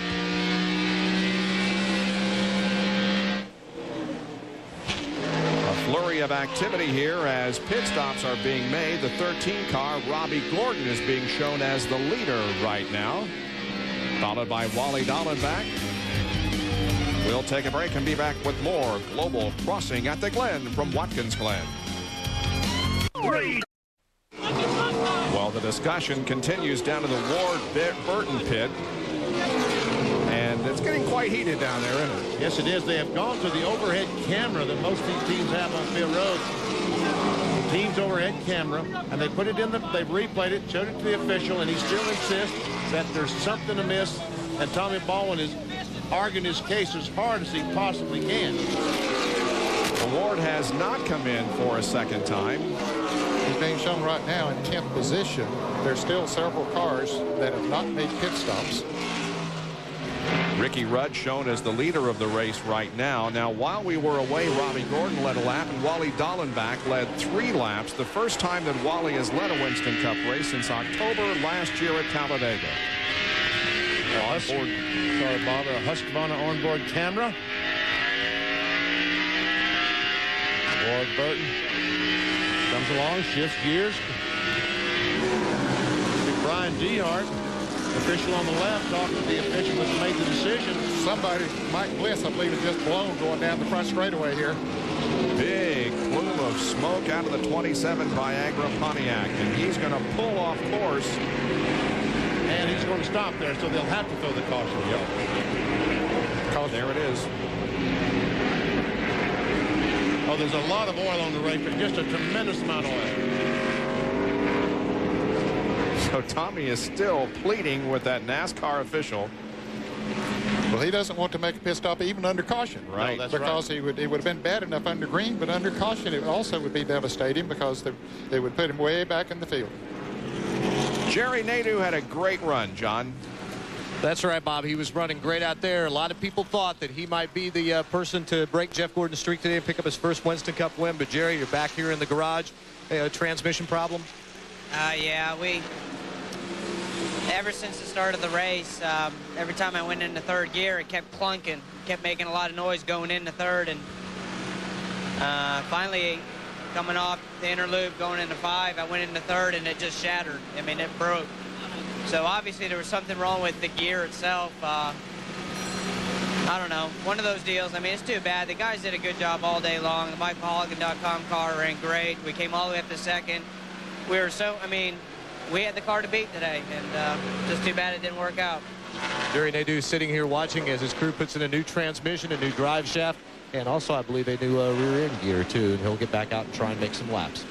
Well, his finishing position at this race will in no way indicate how well he ran during the time that he was out there. And Mike Bliss also did. Yes, he had a very good run going here today, one of the best of the year for that car, and now it looks like he's going to be out of it.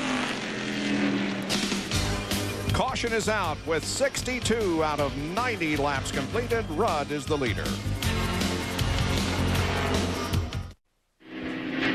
Welcome back to Watkins Glen International. NASCAR Winston Cup racing for you on this Sunday afternoon. We've completed 62 of the 90 laps here at Watkins Glen, and we're seeing a lot of pit stops now being made under this caution. There is the 28 car of Ricky Rudd. He was in the lead. He gives it up, however. Elliott Sadler was shown in second position. He is also on pit road. John? And Elliott Sadler is in for a 4-tire change and also a track bar adjustment and a wedge adjustment to Dr. Jerry Punch. Ricky Rudd, final pit stop for Rudd. Remember, he changed the carburetor. They had a clogged oil or gas fuel filter. Now right side tires going on Ricky Rudd's car. They clean the windshield. Trouble a little bit with the right front. They finally get the right front back on, and Rudd is down the way. Bill Weber? Well, John Andretti sits on pit road. The hood has gone back up, but that's really not the primary problem. They're having a braking problem with that car. In fact, they broke the right rear caliper, and that's why the hood was up earlier, so they could add brake fluid. He's back on pit road, a car on the jack. They continue to work on the 43 car. Disappointing day for John Andretti. He'll have a bad finish. 4 DNFs in the last 5 races for John Andretti. Oh, he's had a tough season. Now, the 22 car, NASCAR officials had decided to be fair about this. Tommy Bowen insists that he had 5 lug nuts on that left rear. They're going to bring the 22 cat car in. If, in fact, he has the 5 lug nuts, as Tommy Bowen says, he's able to go back right on the racetrack right behind Dale Jarrett. If not, in the 8th position. If not, he'll have to go back to the end of the line, where he would be if he were black flag.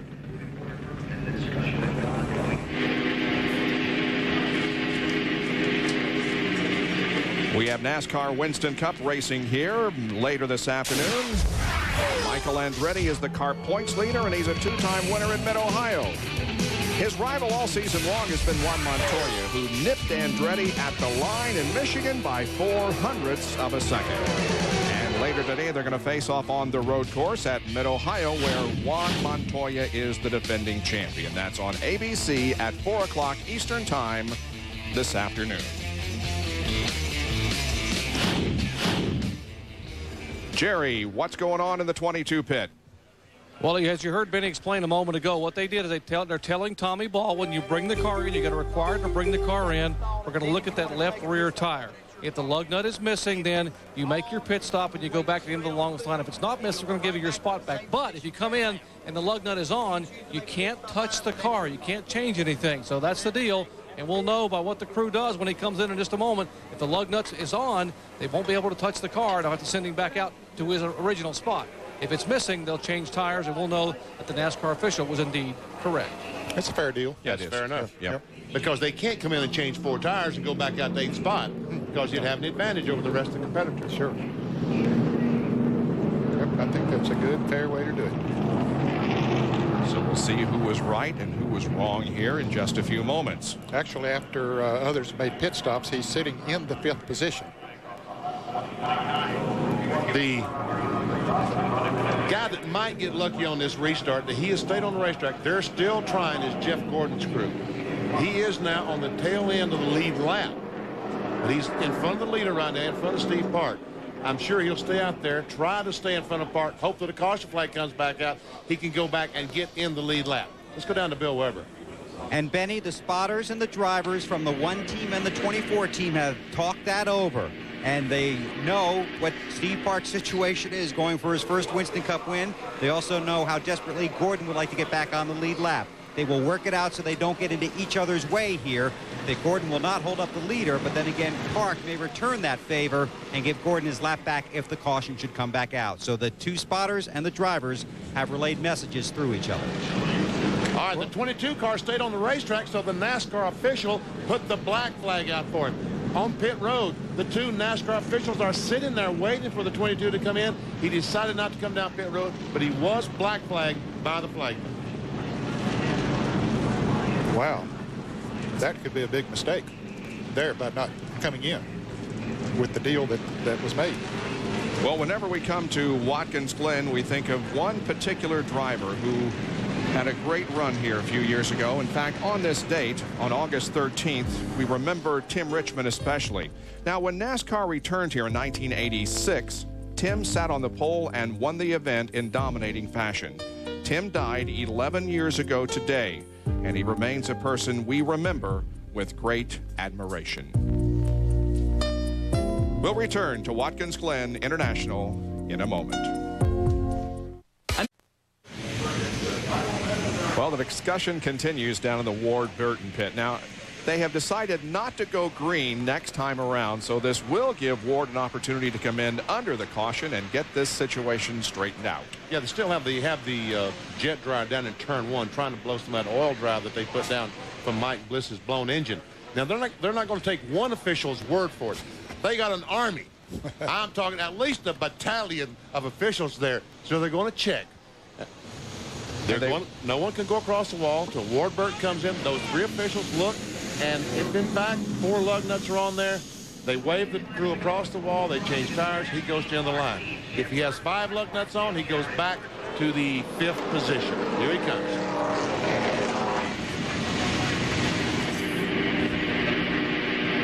Well, we'll know pretty soon, this saga.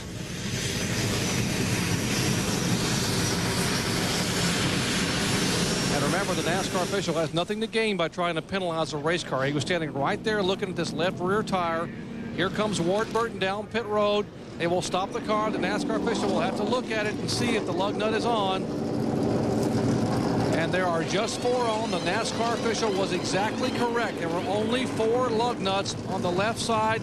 So now they brought him in, and that was exactly what they should have done. They brought him back in, and now they will change all 4 tires. And so that was a good call by the NASCAR official and a very fair call by NASCAR to give him a chance to come and look at it. And if they had been wrong, they would have put him back in spot. 4 tires changed, and Ward Burton is away. But he'll be back in 33rd position. Well, now we know who is right. The NASCAR officials turned out to be correct in that situation. Just 4 lug nuts on the rear of Ward Burton's car. So he will lose a considerable amount of track position. Hey, it's a door. Past week, 77-year-old Herb Thomas, a 2-time Grand National, now Winston Cup champion in 1951 and 53, passed away. He won 48 races in his career, including the Southern 500 in 51, 54, and 55, and was inducted into many halls of fame around the country. And Ned, I know you raced with him a lot, didn't you? Didn't race with him a lot, Bob, but he was my hero. He came from a similar background to me, a farmer and a sawmiller, and I just took a liking to him. I liked his style, and his career really ended prematurely in a wreck at the fairgrounds at half-a-mile dirt track in Shelby, North Carolina, and he was just 33 years old at the time, and no telling what he would have accomplished had that he not had those injuries in that particular wreck. But he was a great guy, great driver. Now we get set to go back to competition here at Watkins Glen. Jeff Gordon is on the tail end of the lead lap in 34th position. Robbie Gordon is in 5th as they come down to get the flag with Steve Park in the lead. Jeff Burton second, then Mark Martin and Dale Earnhardt running in 4th spot.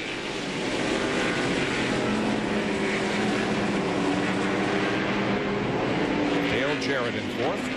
Everybody trying to get what they can on this restart. They know that's a good opportunity, and if this race goes green the rest of the way, which nobody's scheduled for any other pit stops, so sometimes on restarts is the best place to pick up a position. Not too many this time, though. While we watch up front here, Ward Burton is back to 33rd position. He gave up all that track position, and Dale Earnhardt, who I mentioned mistakenly up in the top 5, now in 27th position after damage to his car early in the race. These overhead shots, by the way, courtesy of the Pennzoil copter cam. Jeff Gordon has been able to pull away from Steve Park a little bit. I've been watching him. His car has been very fast, even though he was a lap down. It won't surprise me to see him stay out there. Jerry Nadeau comes back out on pit road and heads back out onto the track, many laps down. Here is Nadeau coming back out onto the racetrack.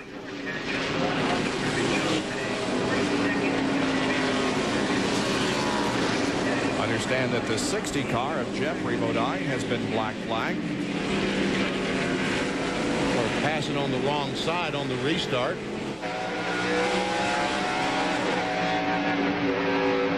Robbie Gordon taking a look at Dale Jarrett. I thought that Dale Jarrett was taking a strange line through the corner. The fact of the matter was he was trying to avoid the 25 car that was leaving pit road to go back in the race. And Joe Nemechek still back there behind Bobby Labonte. A great run today for Nemechek. He's currently in 7th position. We saw him last night at dinner talking about Joe Nemechek, and we asked how his car was. He said he thought he had a good race car. It was not extremely fast, but he thought it would handle well and would be very consistent. And it looks like he was correct. Joe Nemechek is great, one of the drivers that knows a lot about race car. Uh-oh, Tom Hubert into the styrofoam. This is up in the carousel. Caution is out, and Jeff is going to get the lap back here. Yeah, the caution is out. Yep. Jeff Gordon caught that break. He's still, I don't know if it's a break or not. He's in 34th spot. He's still in 34th spot, but he was on the tail end of the lead lap. Now he goes up and makes about 2.5 miles up. So I don't think he can win the racing back there, but he certainly can pick up some positions. Yeah, he'll pick up a lot of positions because he'll come in, put on 4 new tires, and so this is exactly what he was looking for. Tom Hubert able to drive away the Mobil 1 Ford after this impact with the styrofoam. Again, this is in turn number 9 that we've seen a lot of crashes this weekend. We'll see him pull out of there. Well, we did see him pull out of there, and very little damage to the car. Going in there, you see some on the right rear there, but it doesn't look very like it's too much damage. I've talked about soft walls before many, many times, and that's a clear indication of just what a valuable tool that is. The guys hit the styrofoam. Also, they have a barrier behind that gives when they hit, and they start the cars up and drive away. There's still a lot of damage to the cars, but nevertheless, the drivers feel like starting them up and driving away. This is Hubert's 6th NASCAR Winston Cup start here today. He had 3 starts at Sears Point, 1 here at Watkins Glen in 1998, and his other Winston Cup start was at Las Vegas last year.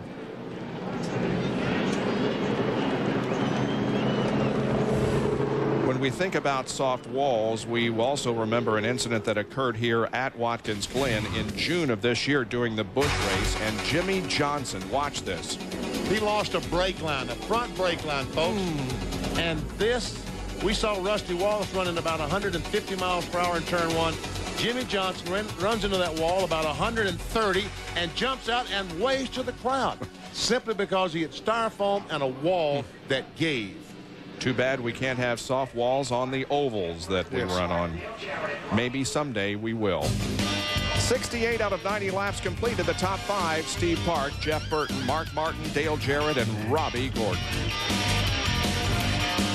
A riddle for by Kmart, Route 66. Jeans, clothes. It's not Main Street, only at Kmart. By America's #1 choice in tools, Craftsman makes anything possible. And by Conseco. Down to Bill Weber. Well, Tom Hubert has looked back to pit road. He's going to get 4 fresh tires. They'll pull the sheet metal away. He's got some rear damage. He's also got a bunch of styrofoam stuck in the wheel wells, a small price to pay. But they tell him he's good to go, and he'll rumble back out there and try and finish this race. And we go to Jerry. And Jeff Gordon's battered and beaten DuPont Chevrolet just on and off pit road. They changed 4 tires. He'll be one of the final cars on the lead lap. They asked Jeff how the car was. He said, well, actually, the car's pretty good, and maybe even better on long runs. They told him he got 20 laps to get there. I don't think he has, even as good as he is and the car, that he has time to get back up to the front. If he does not win here this afternoon, it will end the streak of 6 road course victories in a row.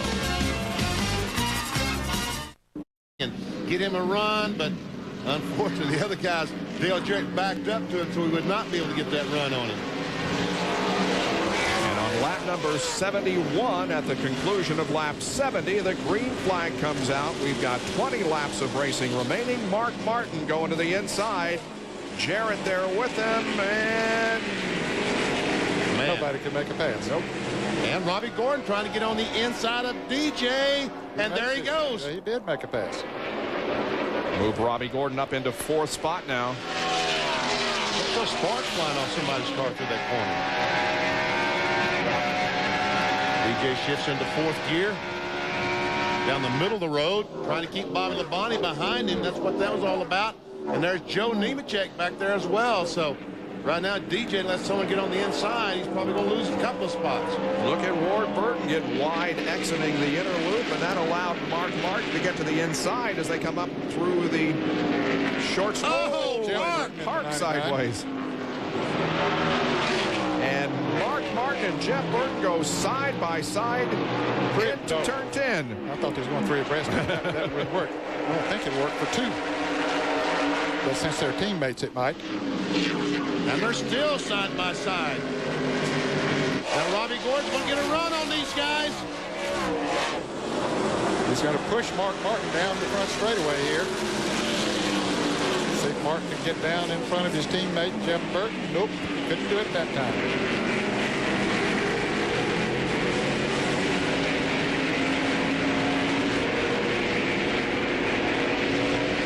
Mark and Jeff Burton, Mark Martin, Jeff Burton battling for that 2nd spot has allowed Steve Park to go out to about a 2nd lead on them.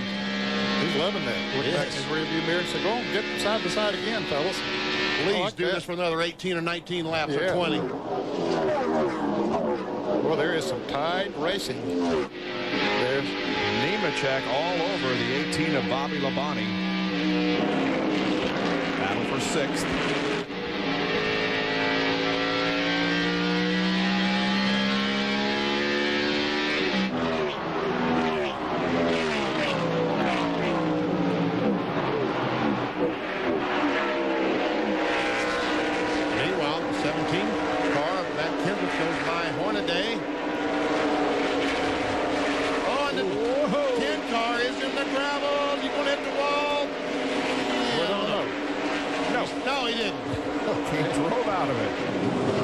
Similar to the way Rusty did when Rusty went out through there. It cost him a lot of positions.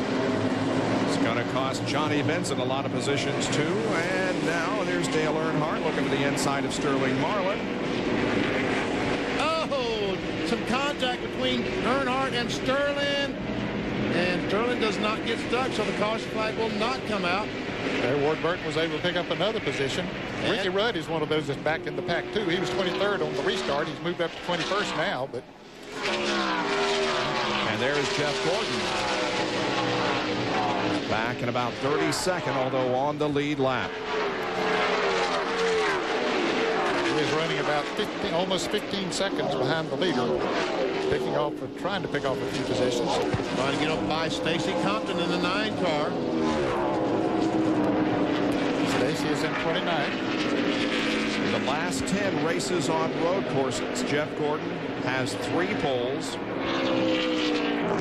And, of course, he has won the last 6 in a row, 9 top 5s, and an average finish of 2.1, leading all drivers in 4 of those 5 categories.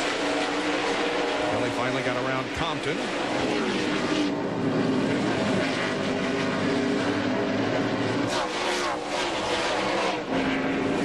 Rusty Wallace is coming down pit road. And I think he got off track here a little bit ago. Resting his down. He apparently has a flat tire. Let's take a look at him here now.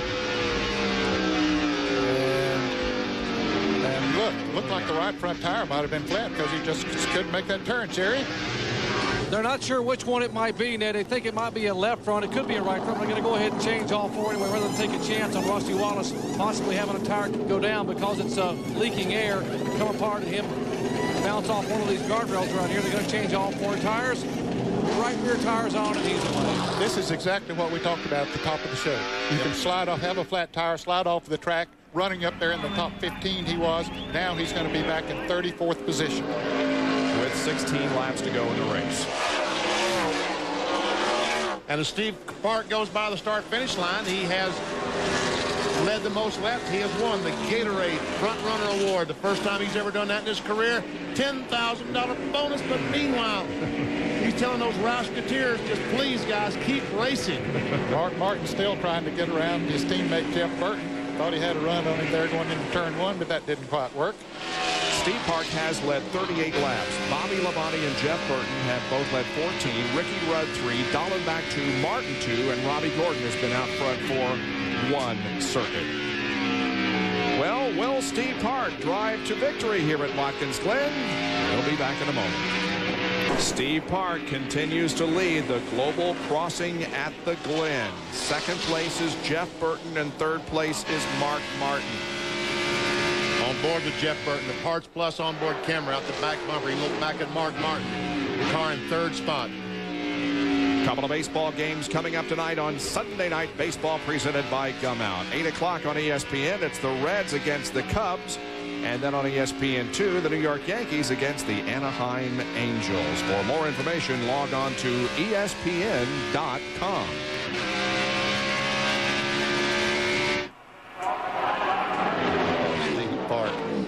Oh, wouldn't it be, well, just imagine how happy Steve Park could be if he could just pull this thing off today. Well, that car was damaged on the second lap of the race. We're talking about Tony Stewart, but he has driven all the way up to 8th position now.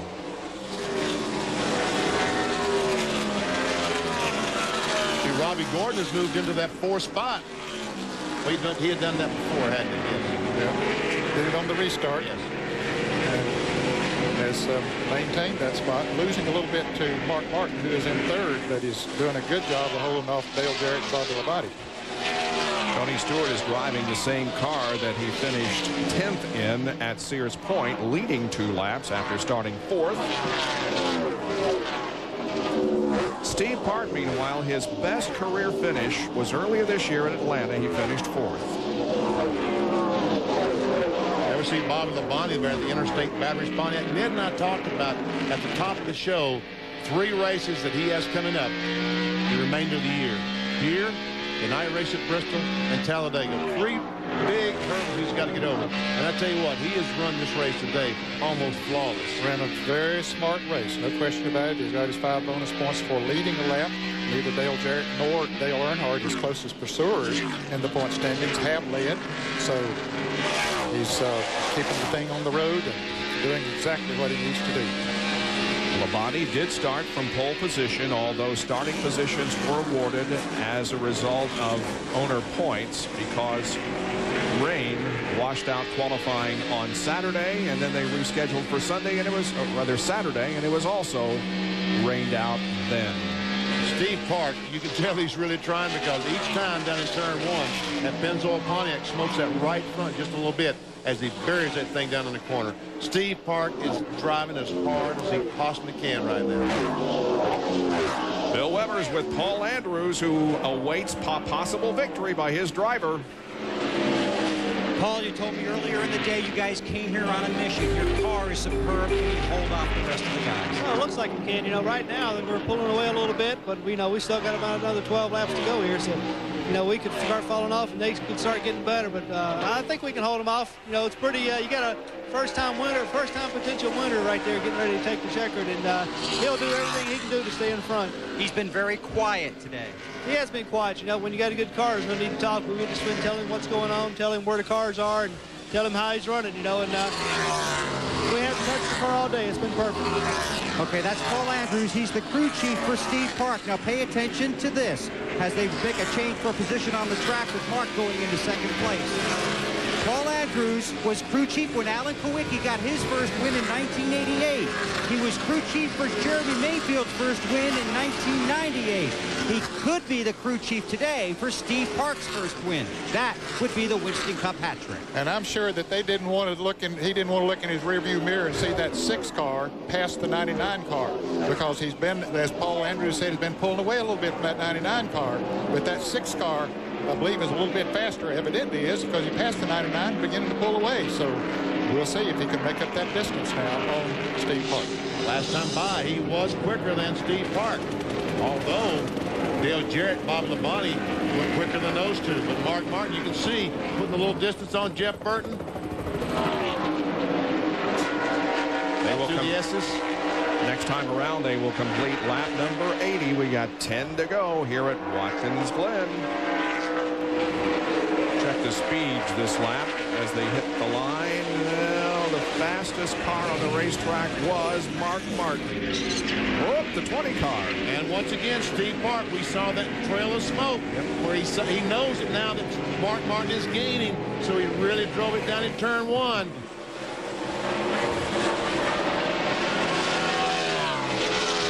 Mark Martin with a 1.1 second interval when they hit the line last time between himself and Steve Park.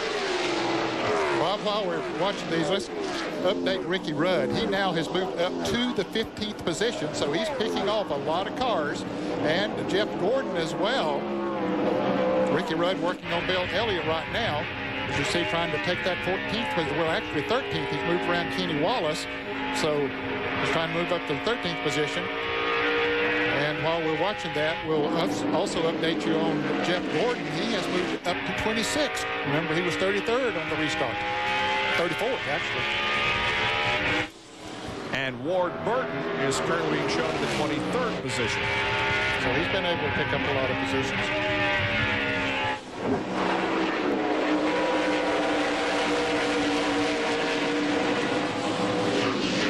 Chad Little has been able to get around Ron Hornaday. That moves Chad up to the 11th position. Well, Chad Little has had a terrific run in the John Deere car. And Rudd, just that little wiggle from Bill Elliott allows Rudd to get on the inside, take that spot away. Bill Elliott, that last pit stop, only changed left side tires, trying to get some track position. So right now, he's probably at a disadvantage with these cars behind him. That's the way that was what would happen to me, Ned. I'd change 2 tires, and then the caution flag would come out, just like it happened to Bill Elliott. Yeah, it would work good if it stayed green. Last time by, Steve Park and Mark Martin both ran over 120 miles per hour, almost exactly the same speed. But Mark Martin is not letting Steve Park get out of his sight. And we have a spin. We're in the inner loop. I heard someone say Ward Burton was involved, but he's back on the racetrack, so it must have been a quick spin and go. No caution. Everybody kept going. must up on Dale Earnhardt. It must have been Ward Burton that slowed down because he was in front of Earnhardt the last time by, and now he's behind Earnhardt. Let's see what happens. Well, the 25 car spins around, and they have to slow down to get around him. Earnhardt passes Ward Burton back there. The 25 car just simply goes in the corner too hard. He couldn't make the inner loop and spun around, and lucky no one hit him.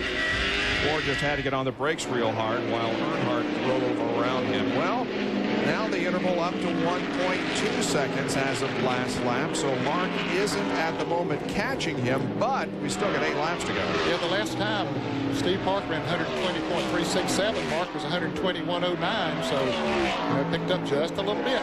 But this race for third is beginning to heat up, and this one right here between Nemechek and Tony Stewart has been hot for about 4 or 5 laps. Stewart has been up beside him a couple of times, but has not been able to make the pass. Well, now Park, let's go down the corner, watch him smoke the right front. Didn't on it out, a little bit of smoke, a little bit of smoke. And Tony Stewart gets the spot from Joe Nemechek, so moves Stewart now up into the 7th position, and the interval between first and second now is less than a second, 0.8 of a second. Yeah, Martin ran over 120.39, where Park ran 119.650 that last lap, so he picked up quite a bit. 11 corners, 22 places to make a mistake every lap. Oh, here comes Jeff Gordon and all that bunch. 22, 3, 24, 60. 21st, 22nd, 23rd, 24th, 25th. These guys are going at it just as hard back there as they are up front. Robert Prester's in that group. Elliott Sadler's in that group. And we see Jeff Gordon on the inside of Earnhardt. Meanwhile, back to the lead, and Mark is right there. Martin right there, just 2 car lengths behind. Jeff Burton's car is not working quite as good right now because that group has caught him. Let's see if he likes the brakes up Steve Park. Benny said he's been doing it every time. Well, didn't look like he did that. Well, a little bit, maybe. Mark was faster that last lap, 120.3 compared with Park's 119.7, and Mark further reduced the interval down to less than half a second.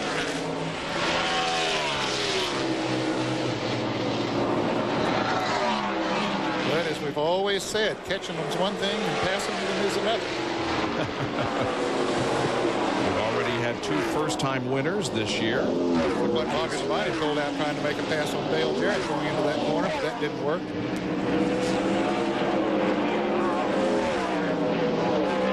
Great run today for Robbie Gordon at 13 car as we see Bobby Labonte, the NASCAR Winston Cup points leader.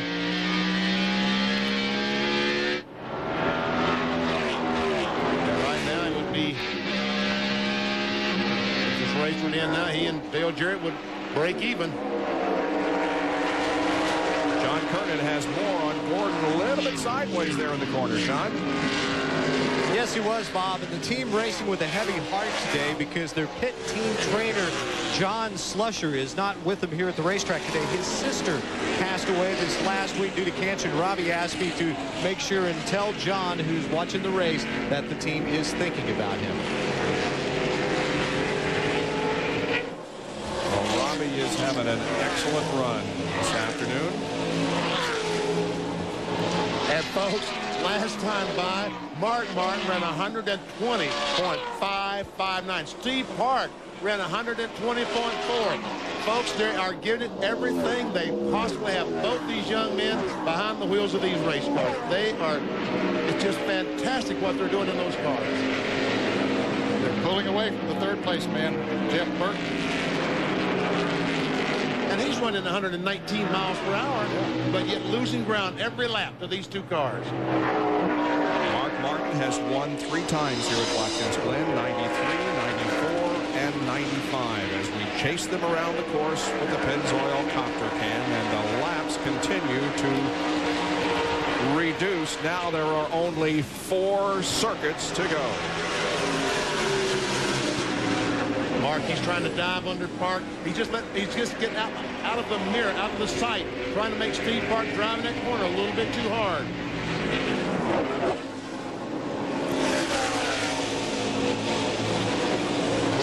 every bit of the racetrack. All those run-out areas and whatever they need. Watching the one car go down the straightaway, it's obvious that Richie Gilmore and all the guys have made some terrific horsepower for Steve Park. But Mark Martin with that Roush engine, equally as strong.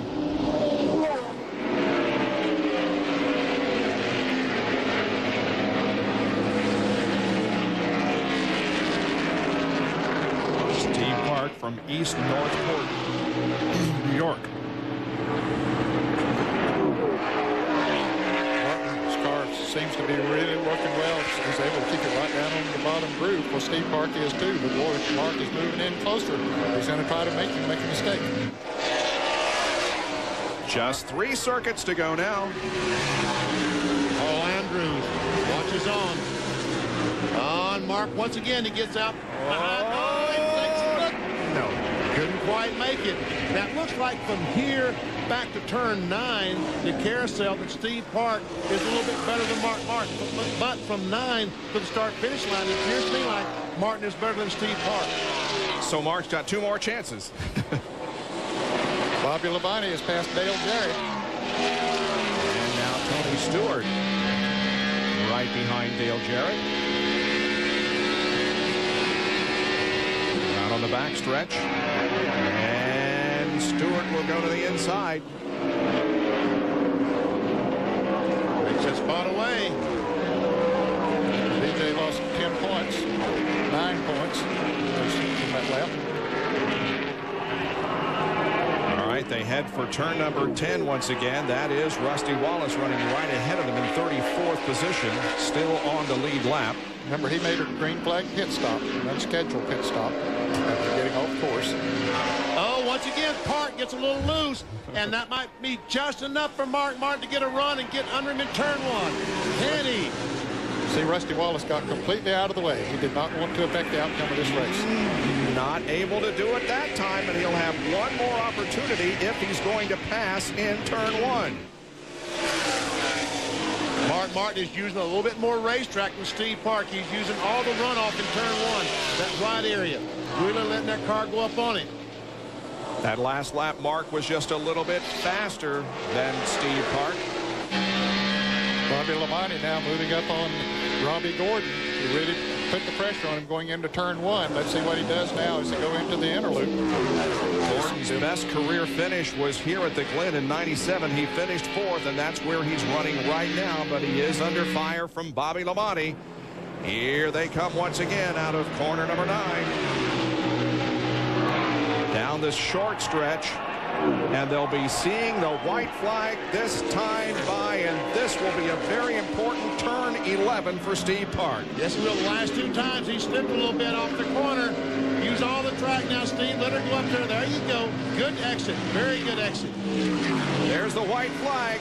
One more lap to go. Will Mark Martin try to make his move here going into turn number 1? He cannot make a move. Park did not slide that right front. Steve Park is headed toward his first NASCAR Winston Cup victory, but let's not give it to him yet. Mark Martin, we saw the last couple laps. He has some good power in that number 6 car. He might be able to get in the inner loop a little bit harder than Park. Can he? Doesn't look like it. Can you imagine what's going through Steve Park's mind right now? He has a good entry and exit from the inner loop. Mark Martin remains a couple of car lengths behind. He's got this long sweeper here. Turn 9, a straightaway, and 2 more, and then the checkered flag. Boy, both of those drivers just absolutely driving their heart out. I'm telling you what, to get everything they possibly have in their body, trying to get to a victory lane. Through turn number 10. 1 more to go. And Steve Park is going to do it. Steve Park is going to win the Global Crossing at the Glen, his first NASCAR Winston Cup victory in his 77th race. The cars cross the line. Robbie Gordon finishes 4th, equaling his best career finish. Bobby Labonte, the pole sitter and points leader, is 5th. Tony Stewart ends up 6th. Dale Jarrett is 7th. And Ricky Rudd comes home 11th. Chad Little with a good run in 12th. Kenny Wallace finishes 14th. Hornaday in substitution for Terry Labonte is 15th. Bill? Well, Paul Andrews shaking hands like a presidential candidate that has just received the nomination. Congratulations. You got Steve Park to victory lane. The third time you've taken a driver to his first Winston Cup win. Yeah, man, that's pretty cool. You know, we've been a rough year this year. You know, we've kind of down on ourselves because we've been beating ourselves up. You know, we're 18th in points, and you know we could be better than this. No, we should be better than this. We've had some little crazy things happen to us. But, you know, we knew we've always had the good cars. We knew we had a good driver behind us, and we just had the right equipment.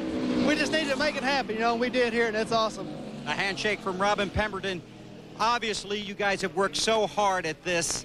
He beat one of the best, too, in Mark Martin to get it. You know, exactly right. And you knew when Mark Martin's behind you, he's going to treat you right and treat you fair. Wasn't going to do anything dirty, and I think that meant a lot, you know. Even when Burton was back there, you know, I was kind of worried about Mark a little more than Burton because I knew his stuff was the last run there was a little bit better than ours, a little bit better than Burton, so I thought he was the one who was going to come, and he drove us clean, and that's awesome, man. Steve done a great job. Thank Dale and Teresa for putting us here, and Pennzoil, man, it's been awesome. You know, Pennzoil's been behind Dale and Steve Park for a long time, and we're really happy to get them a win here. Congratulations. Thank you. So Steve Park and Paul Andrews head to victory lane, and today, car number 1 finishes number 1 here at Watkins Glen. He's the 13th winner in 2000, the most since there were 14 in 1991.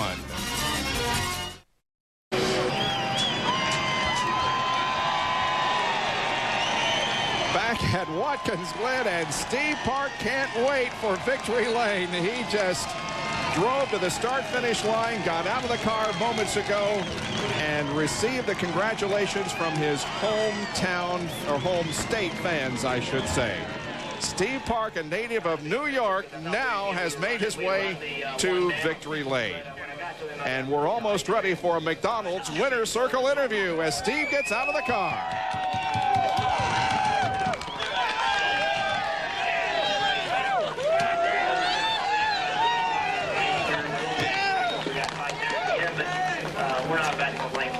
Down to Jerry Punch.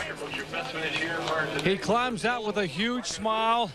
And 10 days shy of your 33rd birthday, you get an early birthday present, Steve. Congratulations. Win number 1 in NASCAR's Winston Cup. It's just unbelievable, Jerry. I just like to thank God. I like to thank my family, my mom and dad. They're not here. I wish they were here. It's emotional. I got to thank Dale Earnhardt and Teresa and Dale Earnhardt Incorporated and Pennzoil.